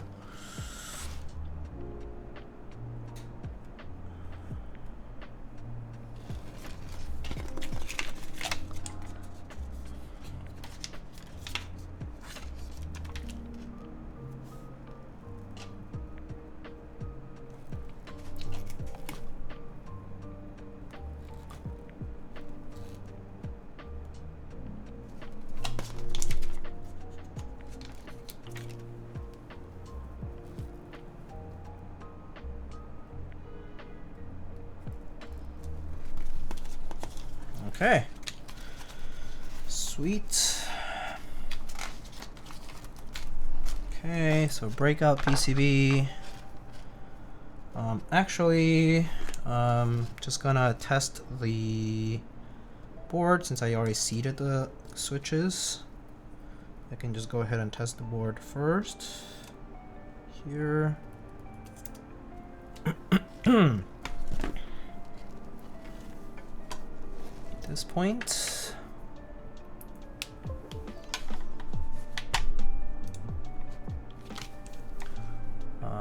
Go to the key tester, test matrix.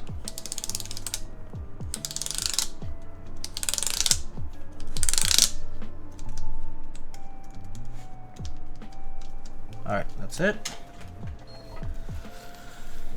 Alright, everything's good.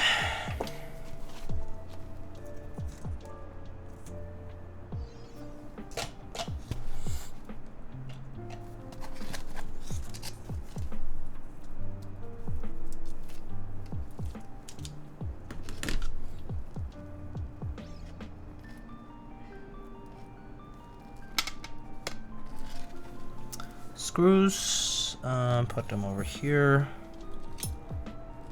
Gonna need 2 T10 screws.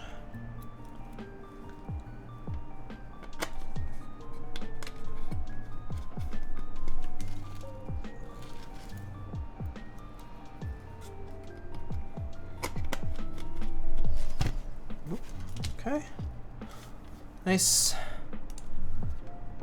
Nicely seated. There. Sweet. Gonna put these back in the packaging.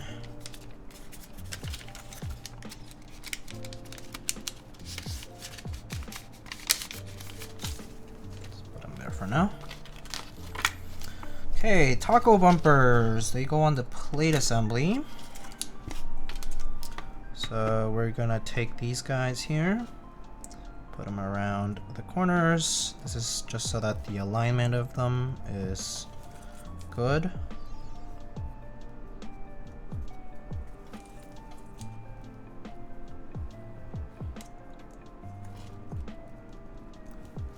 Okay.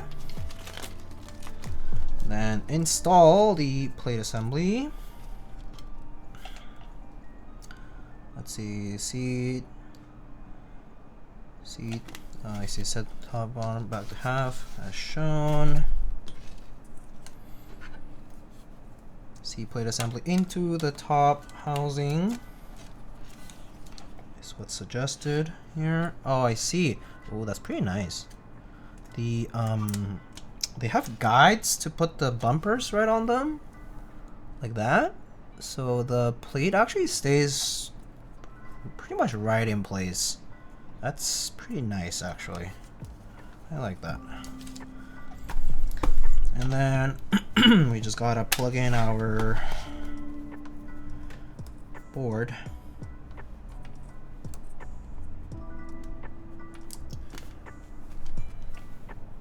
I assume these 2 screws over here are gonna let for like inner dampener or weight kind of thing. There's 2 screws, 2 steel inserts here for threads that probably will allow for inner thingies later on down the line, which is pretty cool. Kind of similar to some of the other injection mold housings that we've seen in keyboards. But that's nice. That's cool. Oh, come on.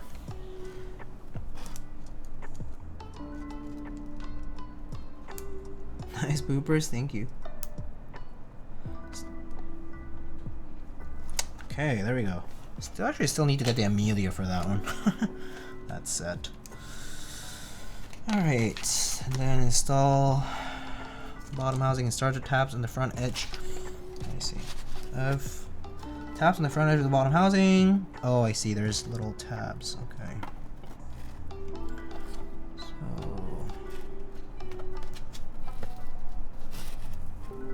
Okay. Then lower the back side until it is flush.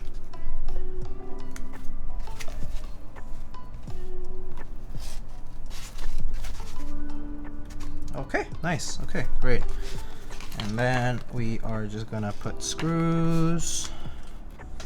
So So for screws, we just have these socket screws. These all the screws?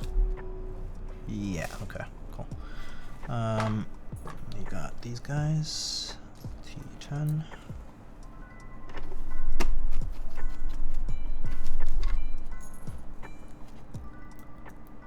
The feeling of missing one piece from a boob set is so painful. I have like 5 or 6 sets like that.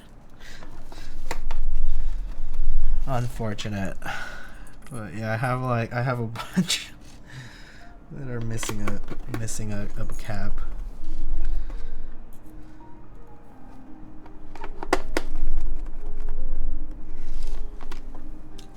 Sweet. Thank you for the stream. Hi. Stian, I'm not sure how to pronounce, but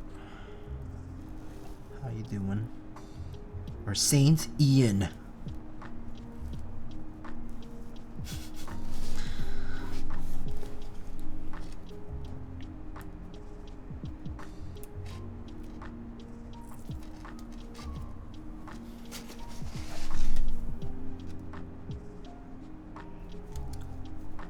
Yeah, I still got those Hebe Kara prototypes. Hebe Ka prototypes. How about that? Alright, that's it. And keycaps. And the rest is history. Alright, cool.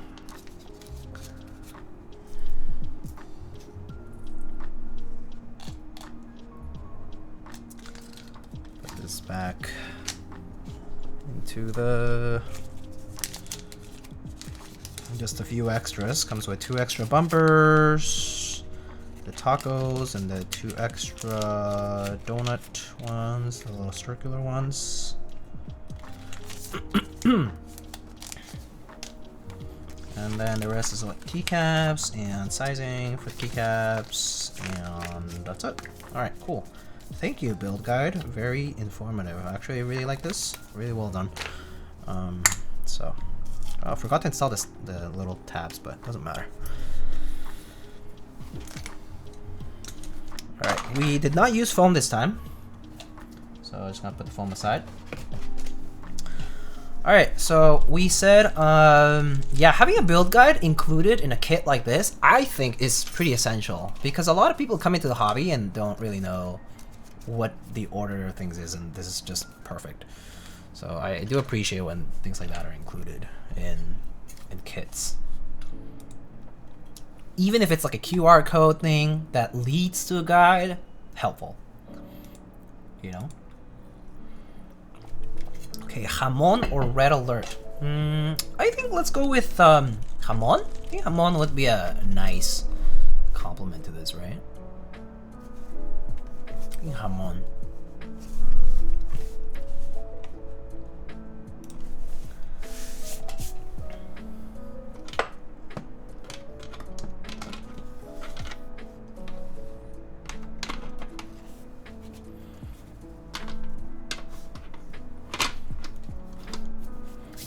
Jamon, okay. Alright, let me go get Jamon. I'll be right back.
Okay, I'm back. What's this? Oh, Drew is doing a poll? What for? Red Alert or Jamon? Come on, dude. We already picked it. Get with the times.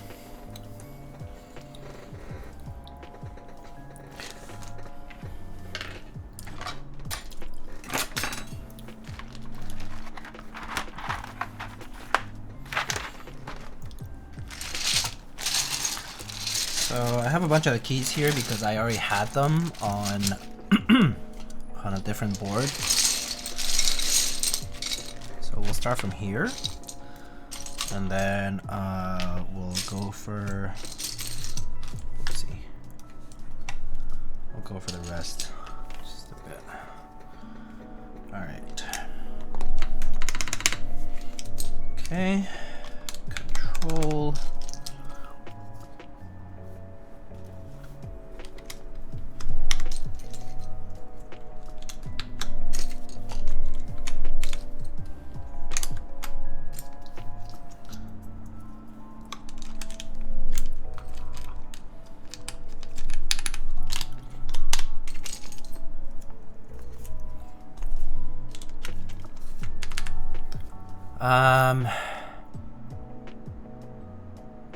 Quick question for you, brother. I started watching it a while back and you had a very cool split board, but it was all in one case. Yeah, it might be Alice layout. Just look up Alice layout keyboard on Google and you'll probably see it, and if that's the one, then that's probably what it is. Yeah, Alice layout keyboard.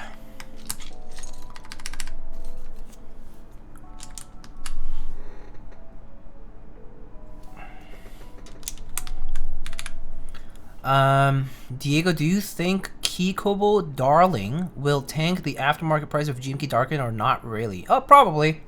Probably. I mean, the fact that it's an option is going to definitely reduce the demand for GMK. I mean, that's a given. It's just the way supply and demand will work there. Yeah, no, inevitably.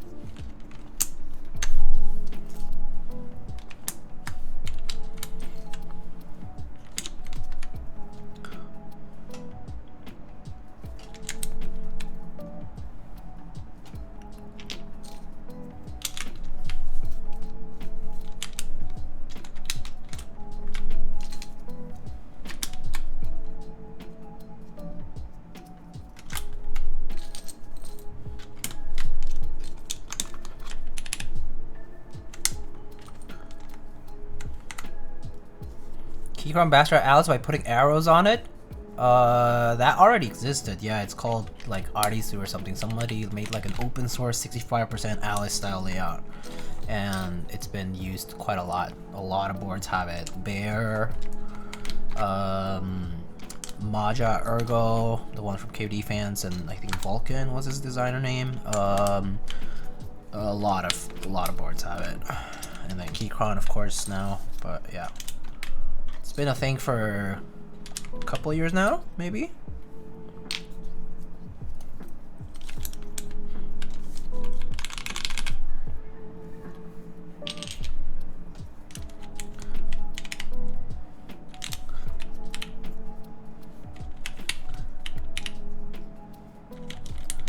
Oh yeah, I did forget to get the artisans. I need to go find those too. Let's put the rest of caps first, and then let's put the pipe, the backspace, and some of the other stuff. Arrows here.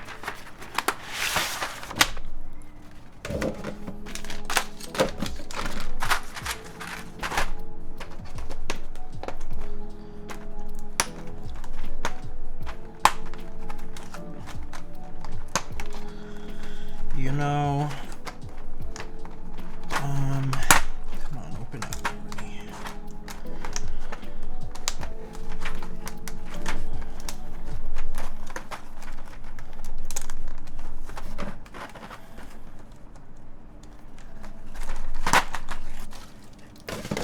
All right.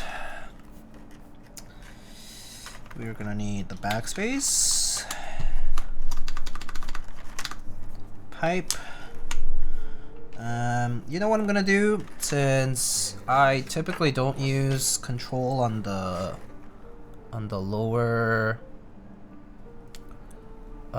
left portion, I'm gonna move the novelty. That's not gonna look right. So you know what I'm gonna do? I'm just gonna use no novelties so it can look right. I'll just do this. No novelties. Maybe I'll actually switch it to caps lock so it doesn't have the doubles.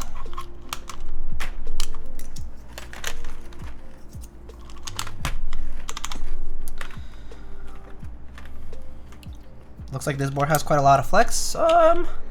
Moderate. It's not that much actually. It's not as much as you would think, I think. It's not that bad. We could try resin on the whole right column, or we can just do 2 corners, whichever way goes. I can get some keycaps first. So let me do that.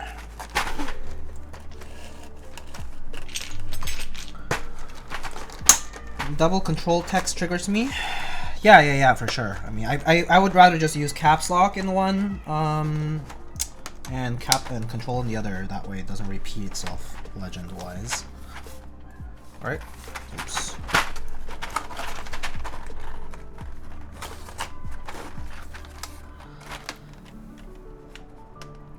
You think enter better white? No, I think the red and we're kind of going for the red and gray scheme here, so we're gonna keep it like this for now. We can change to white if I were to use like a white artisan or something. But if you don't know, I collect artisans and I always put artisans on my boards, on any boards that I built, so it's just a thing. And if you think artisans are dumb, I mean, you're probably not wrong, but you know how it goes. Alright, I'll be right back. Hi, any good Black Friday deals? I'm pretty sure most of the vendors, keyboard vendors, will have Black Friday deals, so just kind of look at all of them a little bit, like early next week, and they'll probably see it. If not, if you're not already like on their Discord servers, you can also join in and get onto their news channel pings. All right. Let me get those other caps.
Alright, back with some artisans here, as requested. My choice. So we, Mr. Ankit asked for this Frankfurt.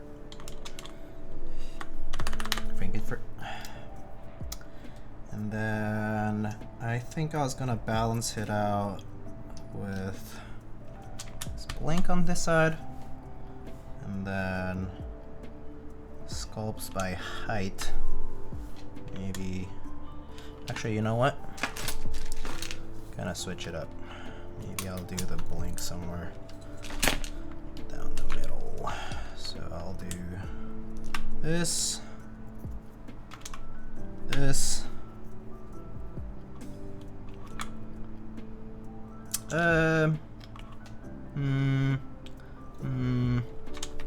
that's fine, I guess. Who makes a blank? Key Collective. It's the Kiko Man. Bento blank.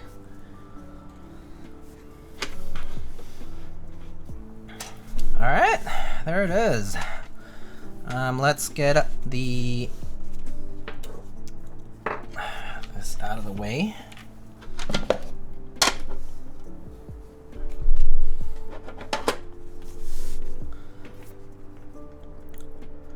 Resin worth like 20x the cost of the board.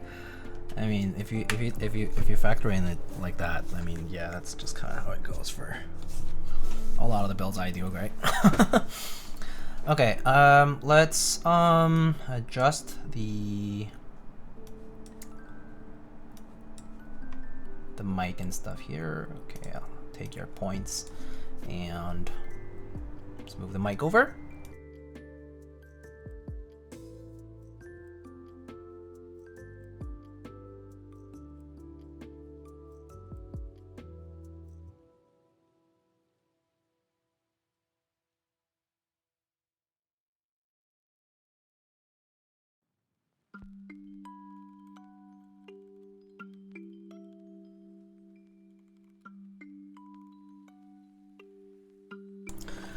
Okay, I think around there is probably good.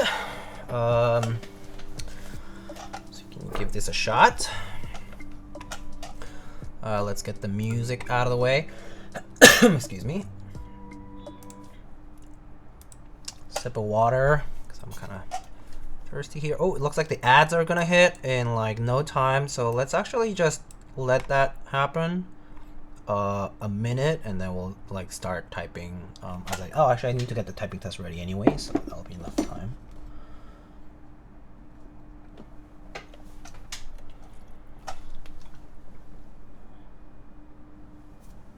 There.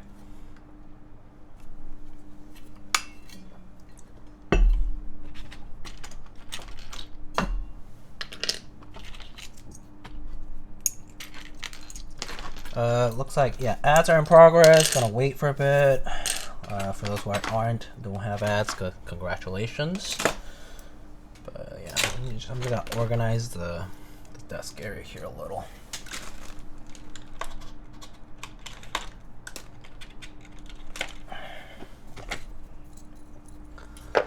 Nice ads. Yep. I know.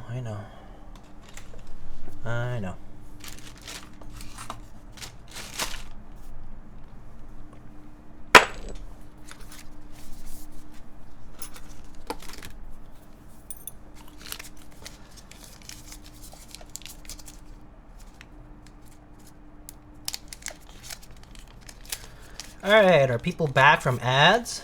I waited on purpose because I'm not a new streamer. So I know ads are gonna hit and I wait. Anyway, whatever. They hit as they know. No, it's just timing sometimes. Just bad timing. Yeah. Alright. Looks like we're good to go, right? So, let's give this a shot. This is the Bauer Lite from Omnitype. This has been a design that's been a long time coming. Pretty excited to try it out. I'm excited to see it. I'm so glad to see it be a reality finally. The sound and feel of Bauer for a fraction of the price kind of thing. Injection molded polycarbonate case from the United States of America. And built with MX Browns, Lube with TriboSys 3204 with some KLC switch films and 65 gram springs with GMK Jamon and some artisans from a couple makers. Yeah. All right, let's get it. Oh, wrong timing here. Oh, it's English 1K now too. Okay, that's fine. All right, here you go.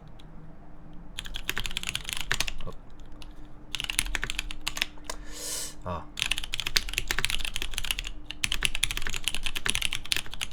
Oh my gosh, English 1K is so much harder. Okay, I'm just gonna go for it. No redos.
English 1K is so hard for a minute. So much harder. Alright. How do you guys like it? Do you guys like it? Switches are MX Browns. I think they sound pretty good. I mean, there's a little bit of a like leaf paint kind of thing, you know, going for MX Browns. Kind of happens with a lot of the batches. Can get rid of it as best as you can, but still will remain a little bit. Has that very typical MX Brown or MX Cherry MX scratchiness. That's kind of just present in a lot of Cherry MX switches, but it sounds good to me. And it certainly sounds like a keyboard. Alright, here are the mods and the rest of the alphas to show.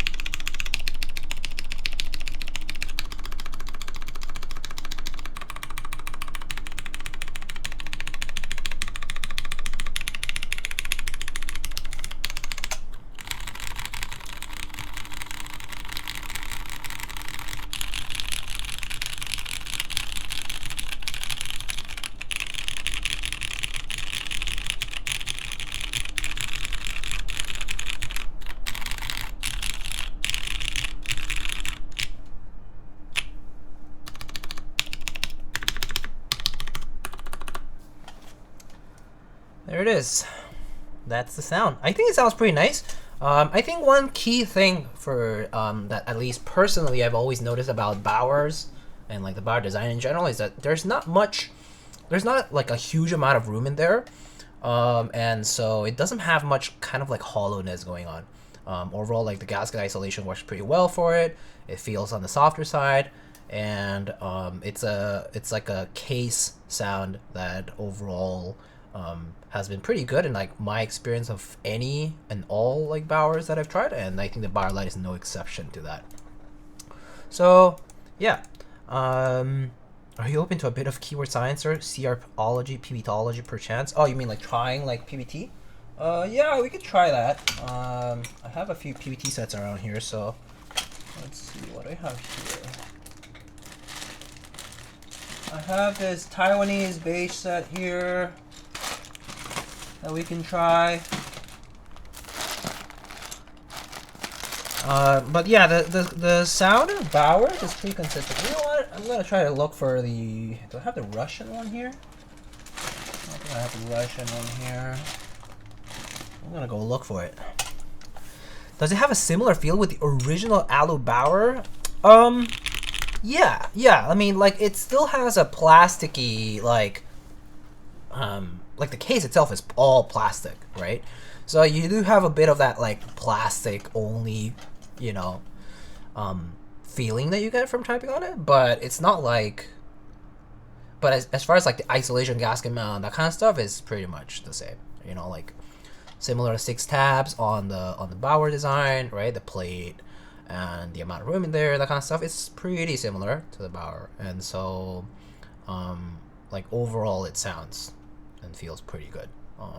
It's like, if I had to describe it, it's definitely on the softer side for typing, especially with a polycarbonate plate. If you tried alu, different. I kind of would be curious to try an alu plate on something like this, like a metallic plate rather, to see if there's a bit of resonance from just having a metallic plate, or if like the sound gets accentuated more, kind of like towards the outside of the case. Would be interesting to know. Would be interesting to see. But I think for an injection molded polycarbonate case here, like this is pretty nice sounding, and yeah, it's gonna have some of that characteristic of it being plastic, but I think that's like inevitable. And yeah, but yeah, it's pretty solid. Like, if this is $120 for the kit, with the exception of you get all the tools too. You get tweezers, you get the PCB, all that stuff, extra bumpers, whatever it is, right? And the drivers too, like torch drivers if you don't have them. But it's exception of switches, keycaps, and stabilizers, right? 120 bucks for a pretty solid feeling and looking 65% it's pretty good. It's pretty good. I mean, there definitely is a lot of competition out there now. And yeah, sure, like they might have missed that like big time when like Tiger 80 Lite and like the Cara back in the day and like that, all that kind of stuff happened. Like, it's true that ship kind of like sailed at one point, but I think this release currently, especially because it's in stock as well, you don't have to wait. It's a good deal. And the $175 bundle for the first edition, which includes Jim K Minimal, is also a really solid deal, considering that you're only paying 50 bucks on top, 55 bucks on top for the key set. Yeah, but granted, there definitely is a lot of options out there today, like for keyboards. So, by all means, this is a great sock stuffer, like kind of like Mr. Koopa just implied. A great gift to give this Christmas or like this holiday season. So if you're trying to get someone to keyboards and you want to get them the first one, and it's gonna be something like this, honestly, a good gift to give. Like, the building experience is pretty easy, and the typing experience is also pretty good. Getting someone to keyboards is a horrible gift. I mean, horrible for them in the long term, maybe, if they really get into it. But I mean, if you're trying to improve their quality of life immediately, it's pretty nice. Which I've done. Like, I did this to both of my brothers. Funnily enough, one of my brothers actually got into keyboards after, and he tried making his own cables. He like built a lot of boards, and like, he tried all these things, right?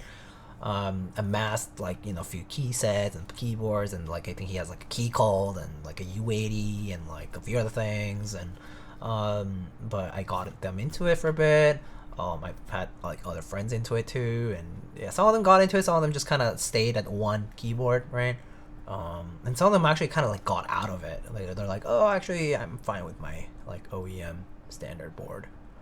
So yeah, Hubert the Mad, thank you for streaming, Diego. Enjoy Thanksgiving. Thank you. I hope you have a good one, and thanks for coming by. But yeah, let me go get a PBT set for Mr. GZ, who was asking for some CRP on this, which I don't think has been tried. So let's check it out.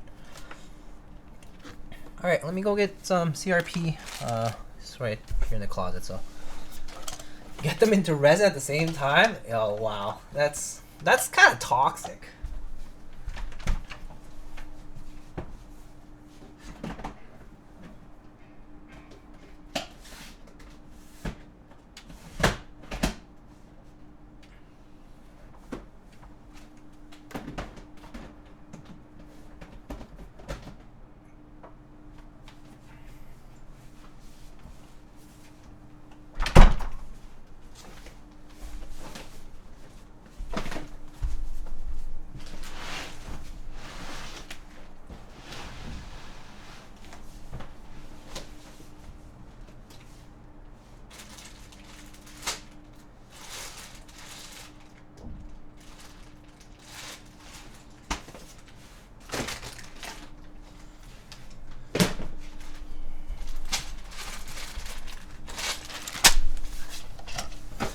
Alright, I have a CRP set here. I think this is round either 4 or 5. I forget which one is which now.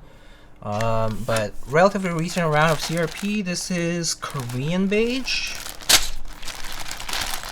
with red sub-legends. It might have been the Swag Piece one. I actually don't remember. But yeah, we can try this one too. R5? Okay, R5, thanks. Alright, let's take off the keycaps and try it out. We can leave the same artisans there. Oh, I think do I have R5 on this? I think I might, so we can check out R5 as well. What R5 looks like on the Bauer.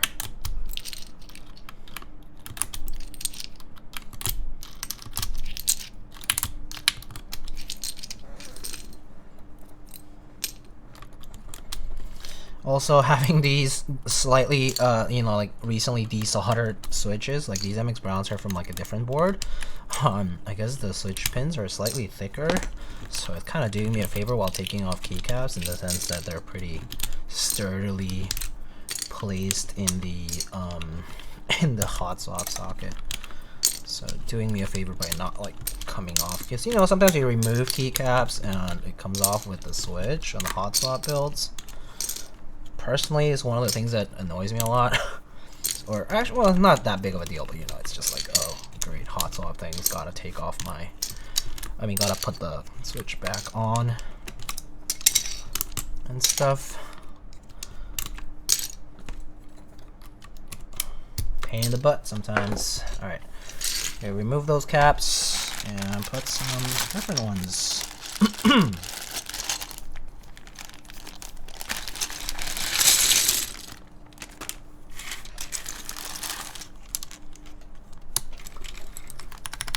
Do you prefer Enya mono or Enya with a semicolon colon? Ooh, I think because the layout is ANSI, I do like it with the semicolon. I kind of dig that like hybrid layout support. I think that's kind of cool. But I'm kind of indifferent. Like I don't think it ultimately matters too much. Yeah, somewhat indifferent to it. I mean, it's nice though. It's nice to have it, but like on its own, it also looks pretty clean. I mean, it's because if I'm typing in Spanish, it's not like I don't know that Enya is there, you know? And it's not like I also don't know that the semicolon colon is there. So yeah, it doesn't really matter too much to me.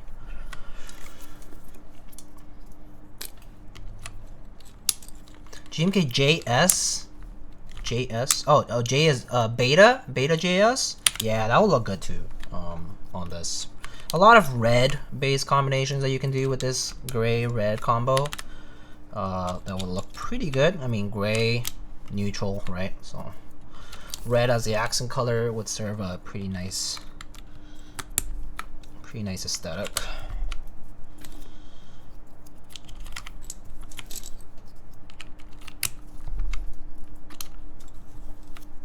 Do you know how to speak Spanish? Yeah, I do.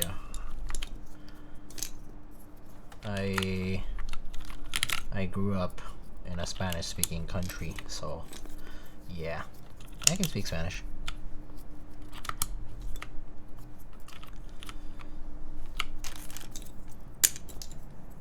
Pretty useful to be in the States and know how to speak Spanish because, well, there's a lot of Spanish speakers here too. Definitely something that has earned me some favors after I moved, but also I kind of miss some aspects of being back home. Alright, so these are the regular R4 keys. The R5s are in here. Yep, here. We lose some of the novelty aspect of it, but it's fine, I guess.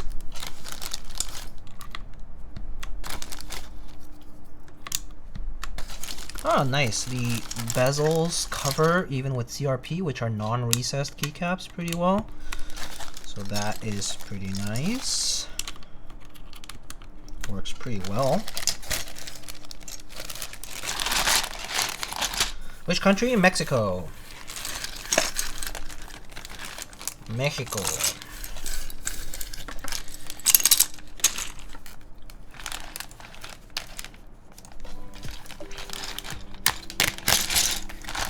Alright, let's look at the modifiers now.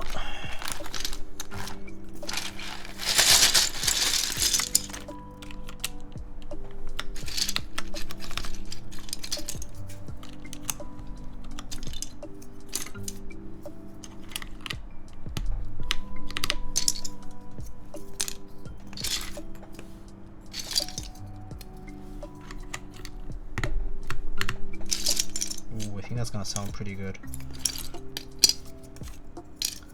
Felt like I got a little glimpse of it.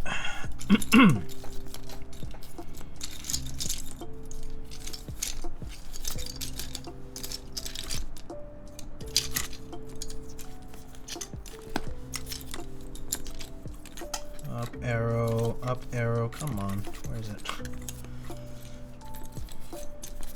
Also missing my tab. There's a tab.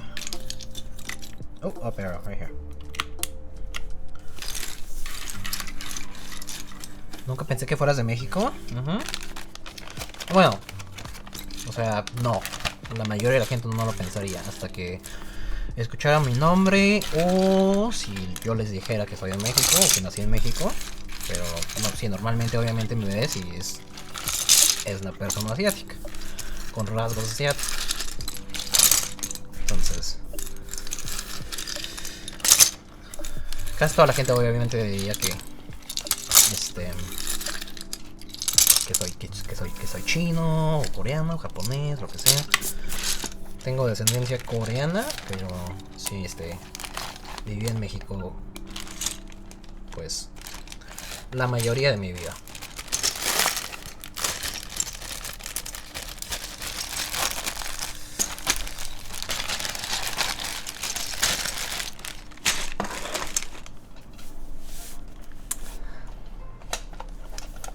Alright. So there we have it. There it is. CRP on this with R5. Actually looks pretty sweet. For the One Piece fans, this would be Suga. This looks pretty good. CRP, nice and sunken into the case too.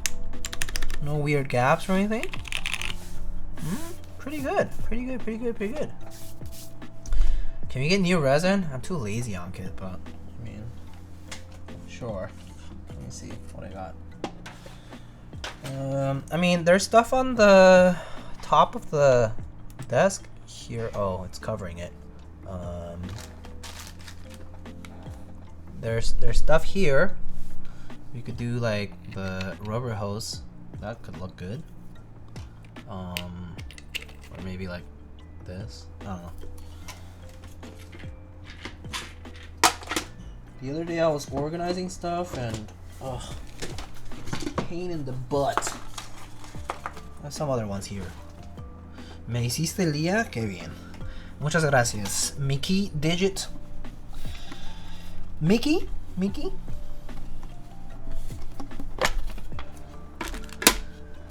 Gracias. Muchas gracias.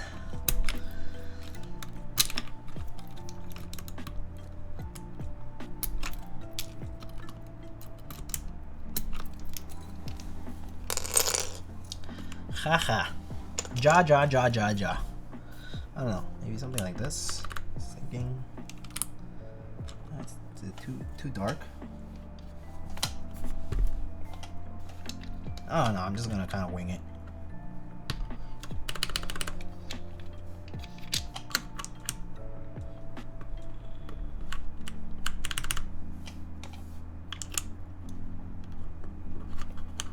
And stem's tight on this. I'm a little scared. Let me break it in with a different switch.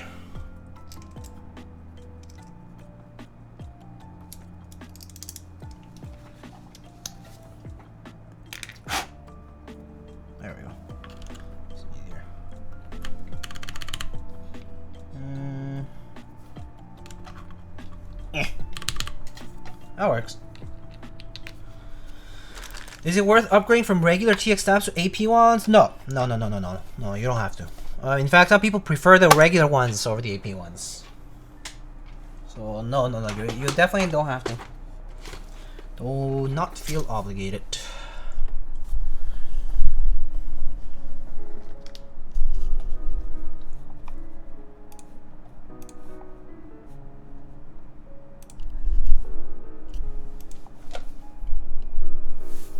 Alright, nice.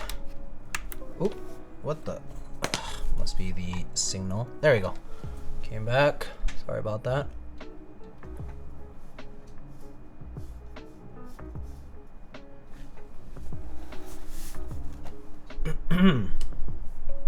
Hello, I am from the future. I complain in your YouTube comment section about non-matching resin. Fair.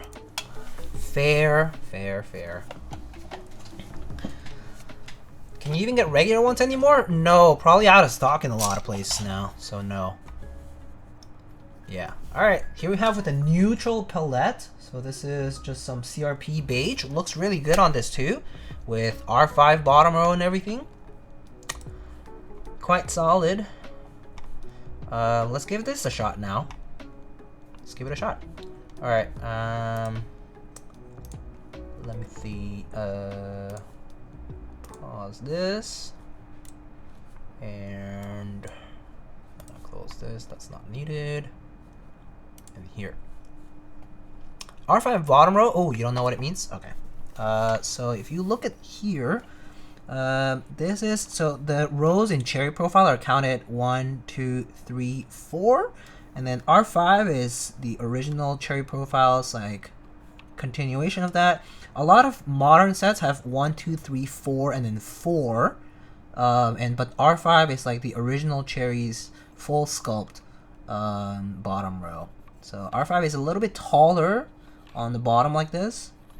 And it really forms part of that full cherry profile sculpt. So row 5 is referring to the bottom row sculpted row. Throw an R4, Jamon, R4 for science? Yeah, sure. Maybe an arrow key could be good comparison here. Like, you can see the difference. That's R4 versus R5. Much lower on R4. But it doesn't have a full sculpted profile if you do R4. So, people have the preference of using R5. Sometimes I do. I like how it looks. It looks amazing. But R4 doesn't bother me either. Like, it's just how it is in a lot of sets too. So. Especially like a lot of like GMK sets, they'll do 1, 2, 3, 4, 4 because it's. I think R5 is also a little bit more expensive to manufacture, so or to include in the kits. All right, let's give this a try. Now we have some CRP on this with the same configuration with mixed rounds on polycarb. Here you go.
Man, so much slower on English 1K. A lot harder. I actually like the CRP sound more here.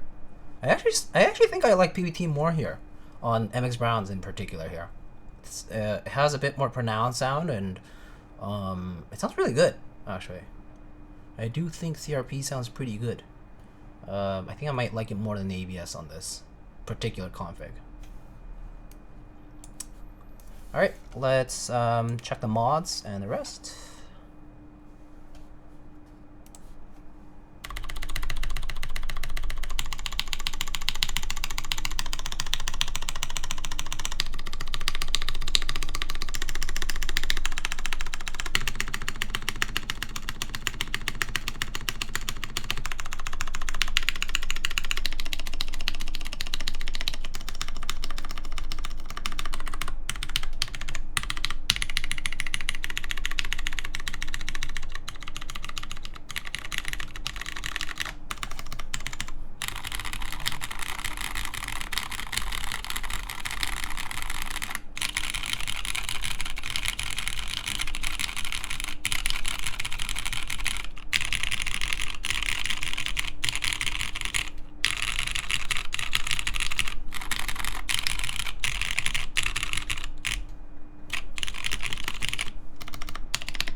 Yeah, no, I think it's cleaner. Yeah, it definitely is cleaner.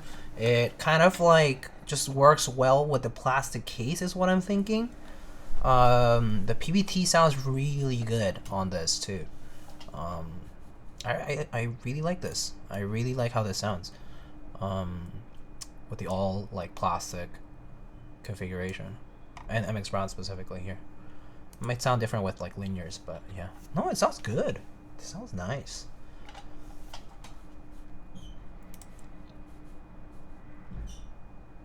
Alright, well, so that's for typing.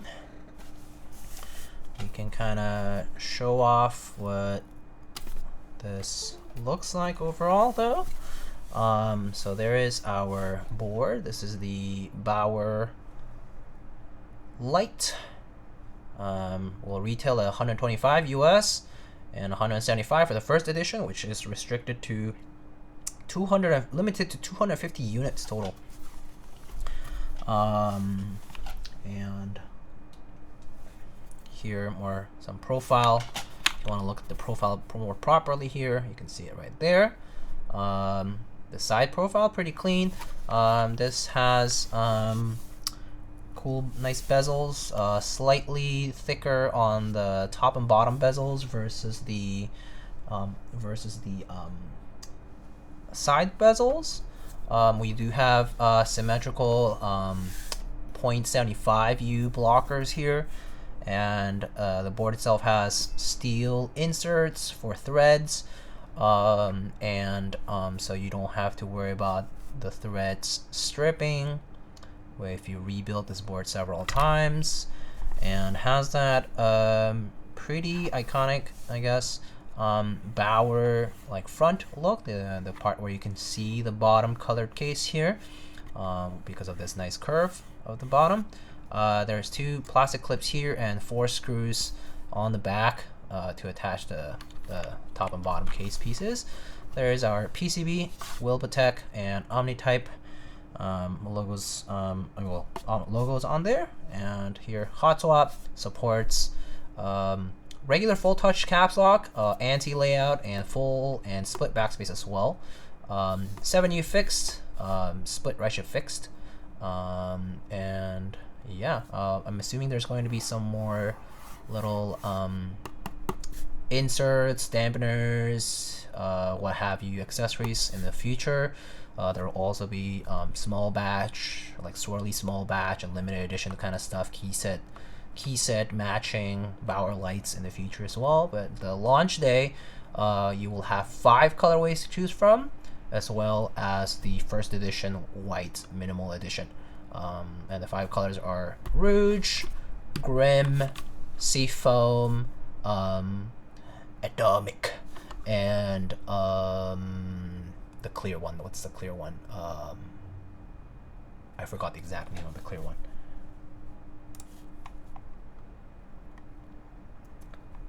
Ghost. Thank you, Ghost. Yeah. So pretty cool. Really nice. Honestly, 120 bucks for a 65% of this kind.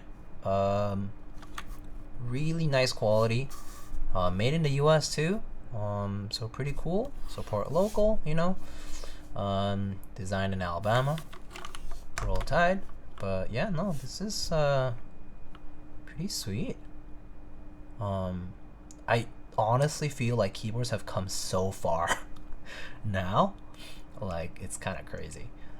There's so many good options for so much less work, with everything included and all that, and this is no exception. I think 2023, and we still get some good stuff here going. It's awesome. It's very nice. This color combo is the Grim and the Rouge, and then we also have the Seafoam here, and the Atomic Purple right here. So you can kind of compare, right? The Atomic Purple also looks really nice. The Seafoam blue-green, right? Teal looks pretty nice here as well. But yeah, the purple one was the one that Alex built. If you want to go check out Alex Oto's setup, he has a review article and also a video, like a hyperlapse, as well as a few VODs, 2 VODs I think. He did like a tactile build and a linear build. Types yesterday, he did a MX Black build for the MX Black fans.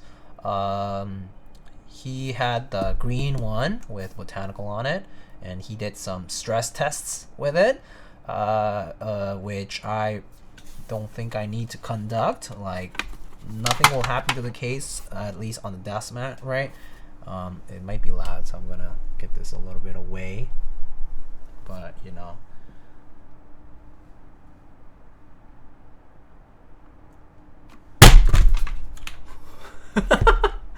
There's our drop test. I mean, on the desk mat, it's gonna be safe. Nothing happens to it. But yeah, you get the idea. It's a polycarbonate case, not ABS.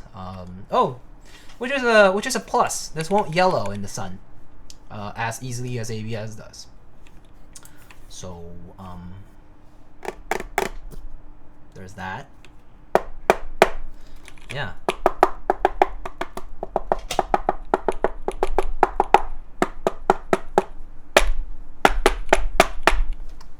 Yeah, nice and resistant polycarbonate plastic. So, yeah.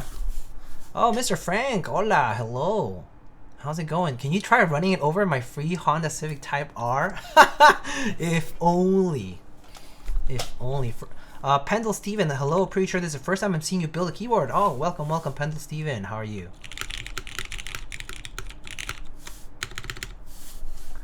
As for me, I've got 2 stock Keycrons on the boxes, which is nice. I hope your Keychron builds are good. You enjoy it. Play some samba rhythm. Just play some reggaeton.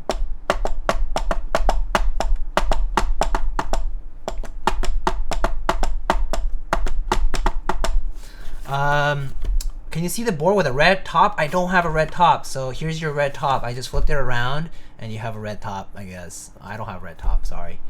All I have is... This is the board. I am Atomic Purple. We have Rouge with a Grim top, which is the gray, and we have the Seafoam bottom here.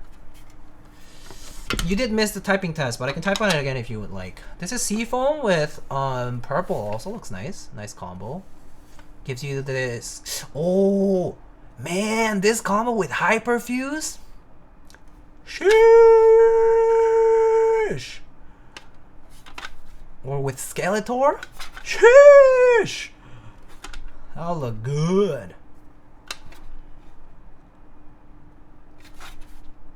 Damn. Okay.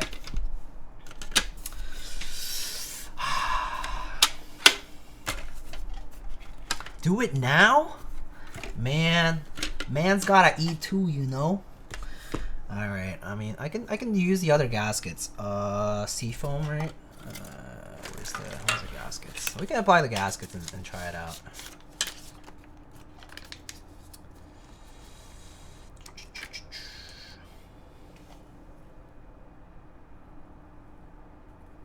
kind of wish I had 2 PCBs and plates here, just to not have to swap all this stuff out, but it's fine.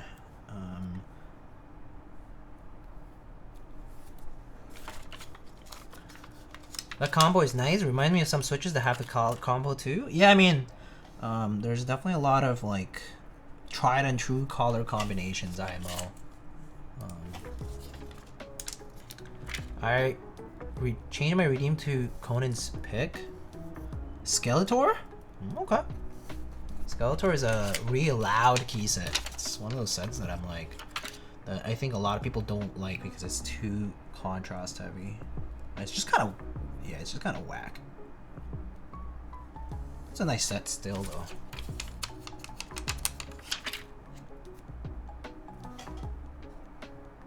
Yeah, sure, we can try this. But after this, I'm gonna be done. Okay. I'm hungry. I'm hungry. Does that mean I have to move all the bumpers out too? Okay, well, let's do that. Let's grab P10.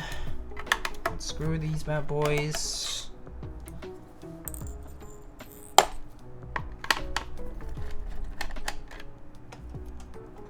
I don't know why I hadn't thought about Hyperfuse on this combo. I mean, Hyperfuse for me is one of my favorite sets, so I think about it all the time when it's purple or teal. It's like, oh, purple cyan, purple teal, like go with Hyperfuse right away. It's amazing. Love that set, and I mean, love that color scheme specifically. Yeah. Oh wait, I shouldn't do that. I need these bumpers. Just need these guys here.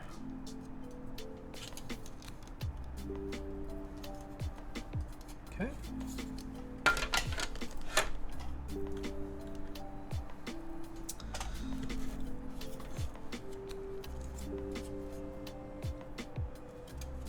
Somewhere in the next 6 months, I'll start streaming variety and switching switches, so such will probably be part of it. Sounds good. Good luck. Where would I put the tweezers just now? Oh, here. Can you test if the iFixit drive will reach the screws on the bottom? Well, you don't need it because it includes Torx drivers. It's gonna come with these guys, so you're not gonna need it even if you had it. Yeah. I'm actually gonna assume it might be a little narrow for the iFixit, but not super sure. The iFixit toolkit bits are kind of thick, yeah. Clackbait, hello, how's it going? How you doing, buddy? What's good? I saw those Hanbor's reflection pictures you posted that other day. They look sick, dude.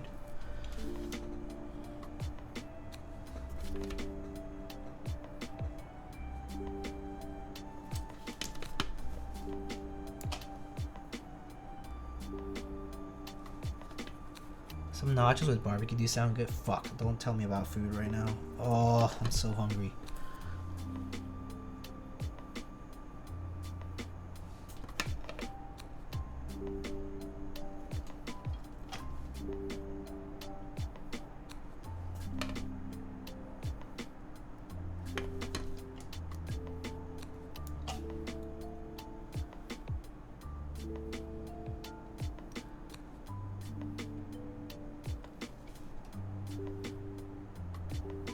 Dracula with the kit. Oh, that would look good too. That would look good too. Kit, Dracula, and maybe like the night mode mods would also look good.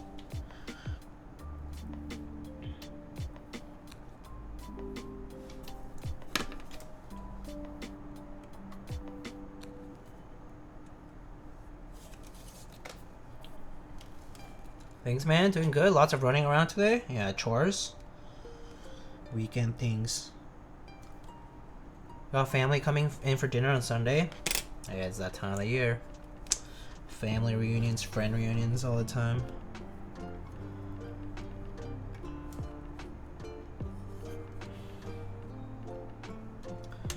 Best of luck with that, though. Alright. So...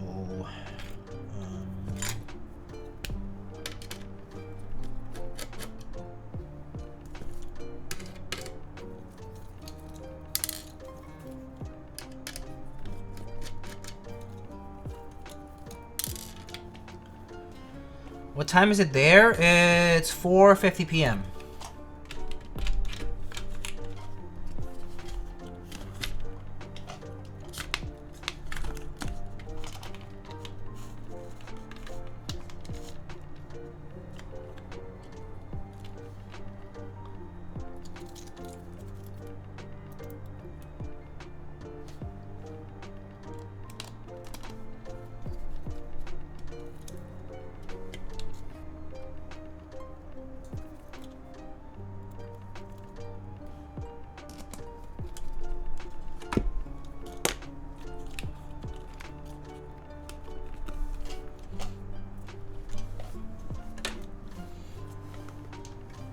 Oh shoot, I saw that bumper just fall off.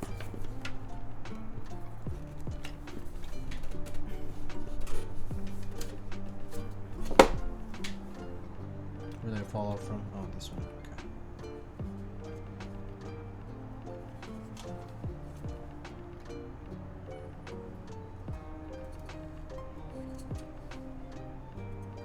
okay. Okay.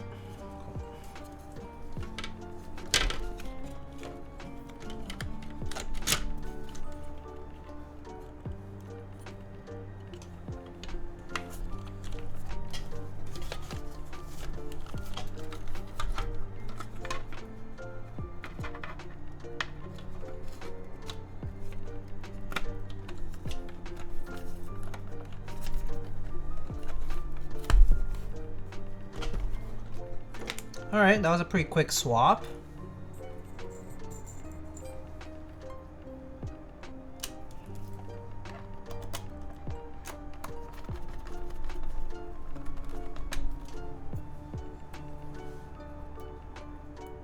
Soapis look nice, never tried. Oh, Soapis. Yum. May sound odd to you, but I wish all the world would use UTC instead. I mean, standards are nice, yeah, but having people change their habits is a difficult task. This is like telling someone not to do something that they've been doing for decades of their life. So, yeah, it's one of those things.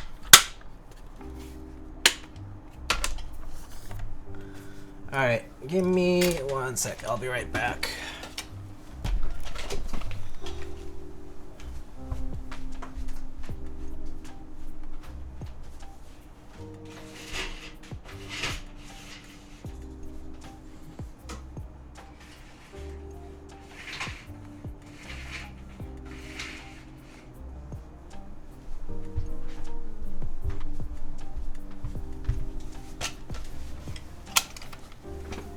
Like how barbaric the standards of QWERTY is. Fair. Do you think I could reattach these bump-ons? Actually the adhesive didn't fully adhere so strongly, so I think I can actually switch them over. Ha! Diego 1, Bauer Lite feet 0. It's okay though, I'll just probably get some new bump-ons later on. Ask for a few extras.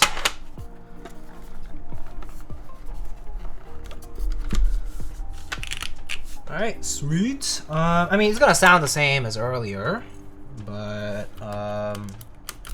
just gonna be different keycaps and all that. So let's try that.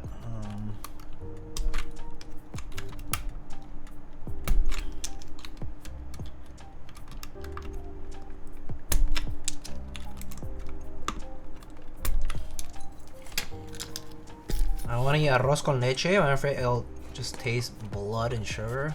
Ugh. Ugh.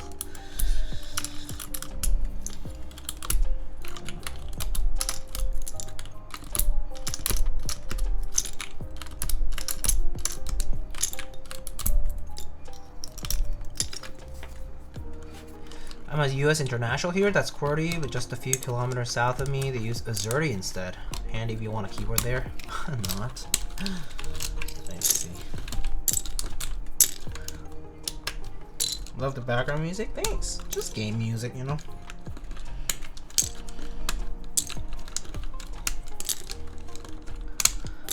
The US is a prime example. Yeah, I mean, of changing people's minds about stuff. Yeah, it would be tough to convince a lot of people.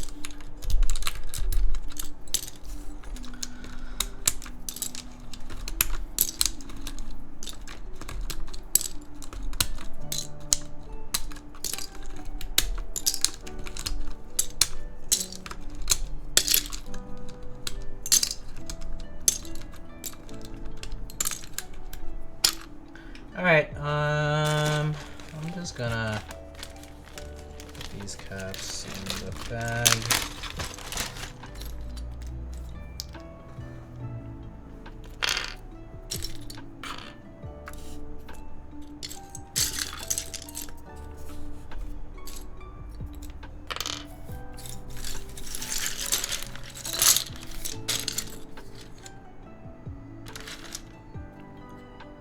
Shit, wrong bag. Oh well.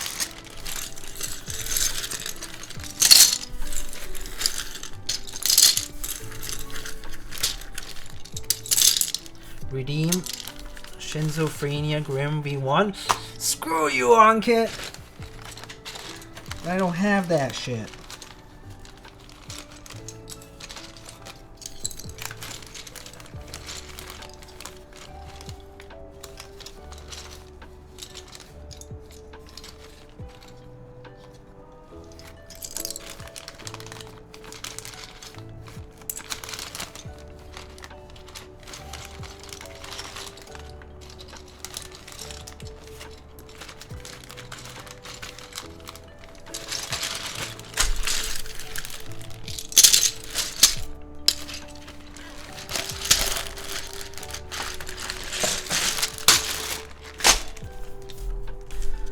Alright,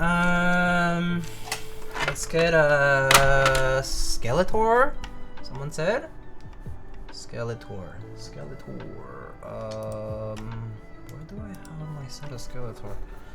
Let me check.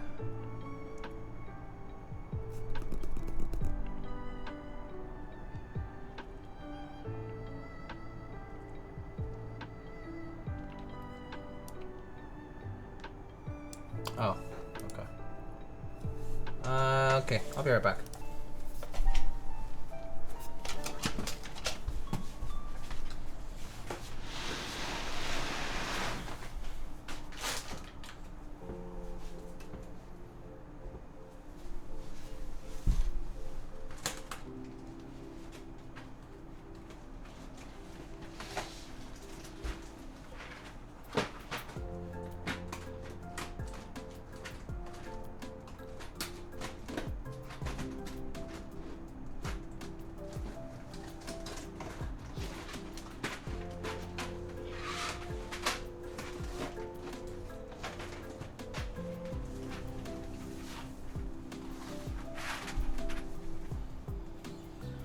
Okay.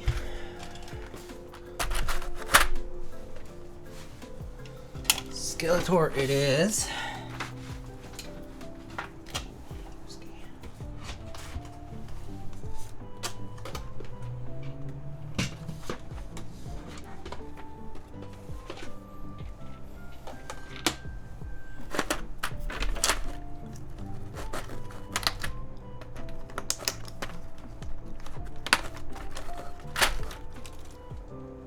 Alright, Skeletor time. This.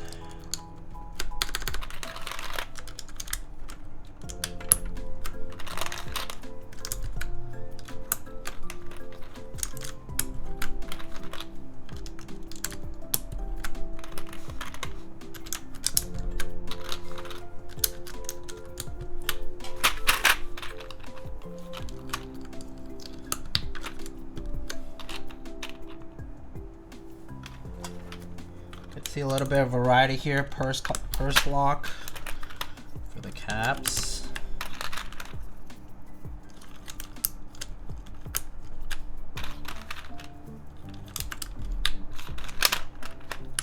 Pretty loud key set. It really eclipses the subtleness of the atomic purple on this.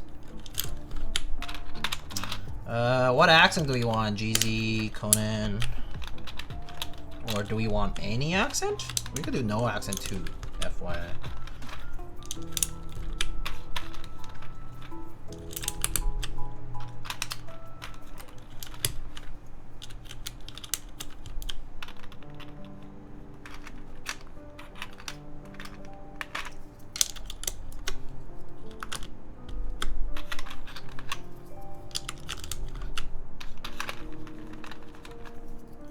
Nacho says I fucked up, so guess what? It's okay. I also fucked up. I got into keywords.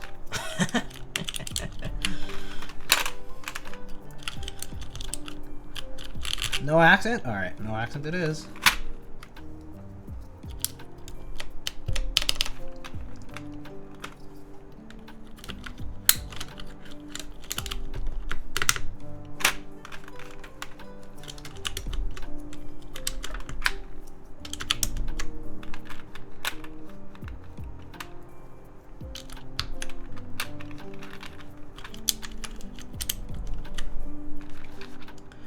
We gotta do hyperfuse instead of eating dinner tonight? No way. No chance, buddy. No chance. No chance, no chance, no chance. I like... Oh my gosh, these all got flipped over. I don't even know what... Oh, this is cute.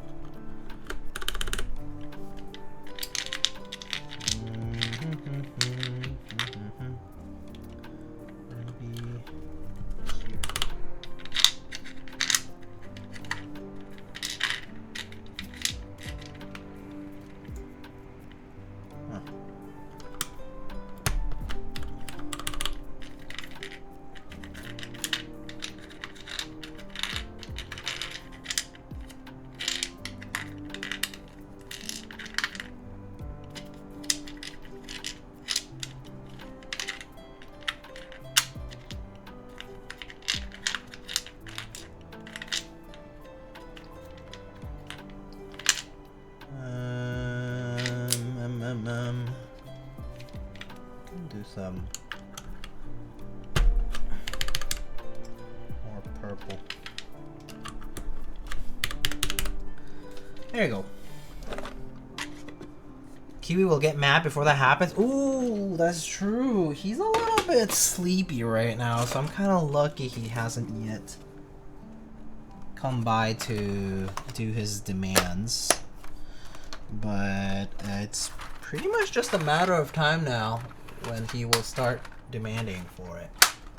And he starts early, so I'm a little surprised he's not awake yet for it.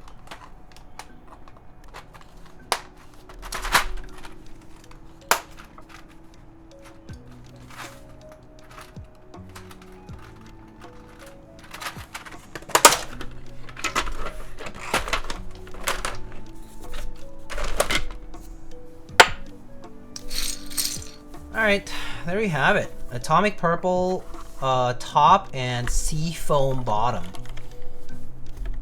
Seafoam bottom.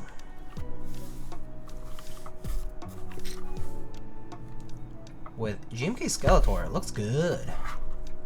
Looks good.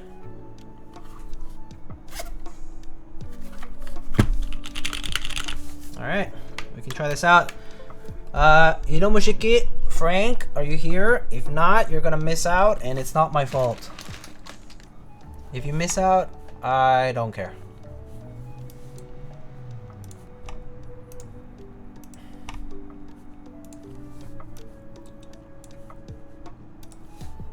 Alright, time to get the music off and type on this. So again, MX Brown's polycarb plate, polycarb housing, and yeah, pretty much. And then GMK Skeletor here, so some ABS, thick ABS plastic. Give it a shot. All right. This is atomic top and Seafoam bottom.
Yeah, CRP does sound better on this, personally. Yeah. Yep. Here are the mods.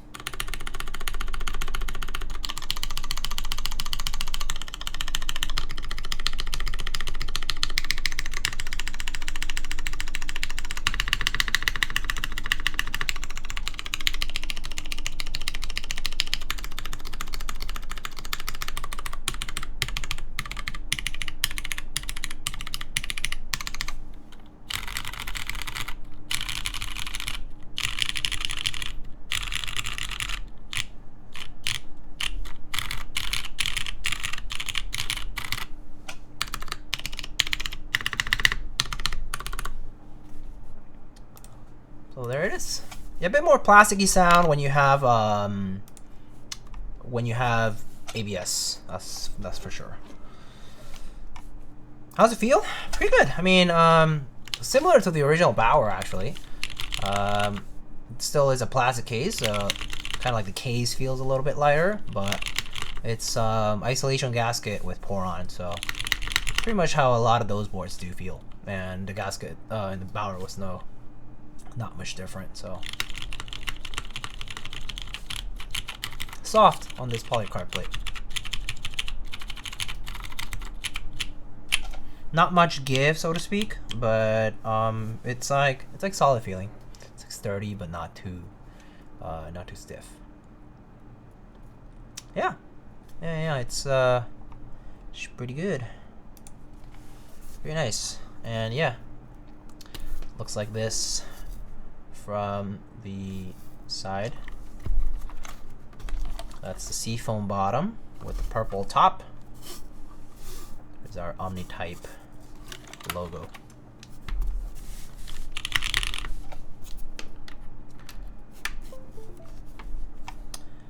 Yep. No RGB on the PCB. Yeah, that's correct. There's no RGB, and there's also no step caps on the PCB on the Hotswap, but the solderable will have step cap support. Yeah, and also it does have full backspace and split backspace support as well for the PCB and the plate. All right, there is our little thumbnail here, and boom. All right.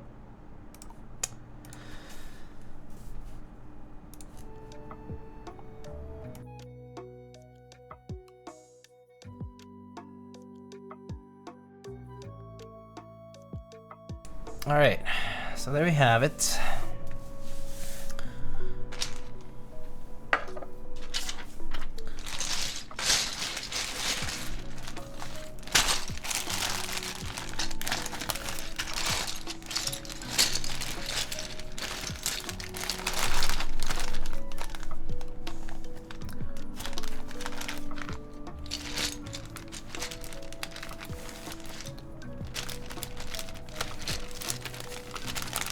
So yeah, that's pretty much all I got for today, though. This build with MX Browns should be different enough from the builds that Alex and Nathan did as well. And we have a few different color combinations on stream.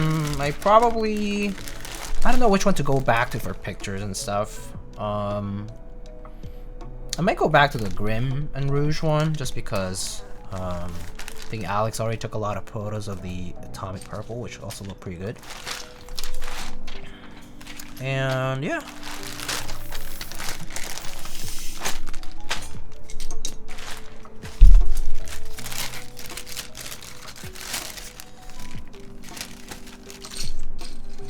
I appreciate the stream, your attention to detail is so great. Oh, no problem, Mr. Garrett. I mean, you guys put a lot of work into it, so it shows in the case itself. So I hope the reception will be good when launch happens. Best of luck. Not the easiest market now, but I hope it will be good. I mean, I think the price is pretty good. The first edition is a banger of a deal, to be honest. and I think pretty much everything that the board offers, like injection mold PC, and like all the build guide is really nice. The packaging is really nice. The whole experience is pretty good. It's easy and straightforward. So I think people will enjoy it once they buy it. So yeah, just gotta drive the sales, and yeah, all the best though. And of course, there's proxies for those who are just coming into a stream. Dusk Hero for Canada, Oblotsky for the EU, Prototypist, Mr. J from the United Kingdom, Daily Clack for Australia, and iLoom KB for a lot of the Asian regions. And there will be future key set based as well as swirled small batch unique cases coming in the future. There will be more like things like alu plates and like different tops and bottoms, but you can get extra tops and bottoms for $35 each, $15 each for plates, I believe. Yeah, I think that's pretty much everything covered.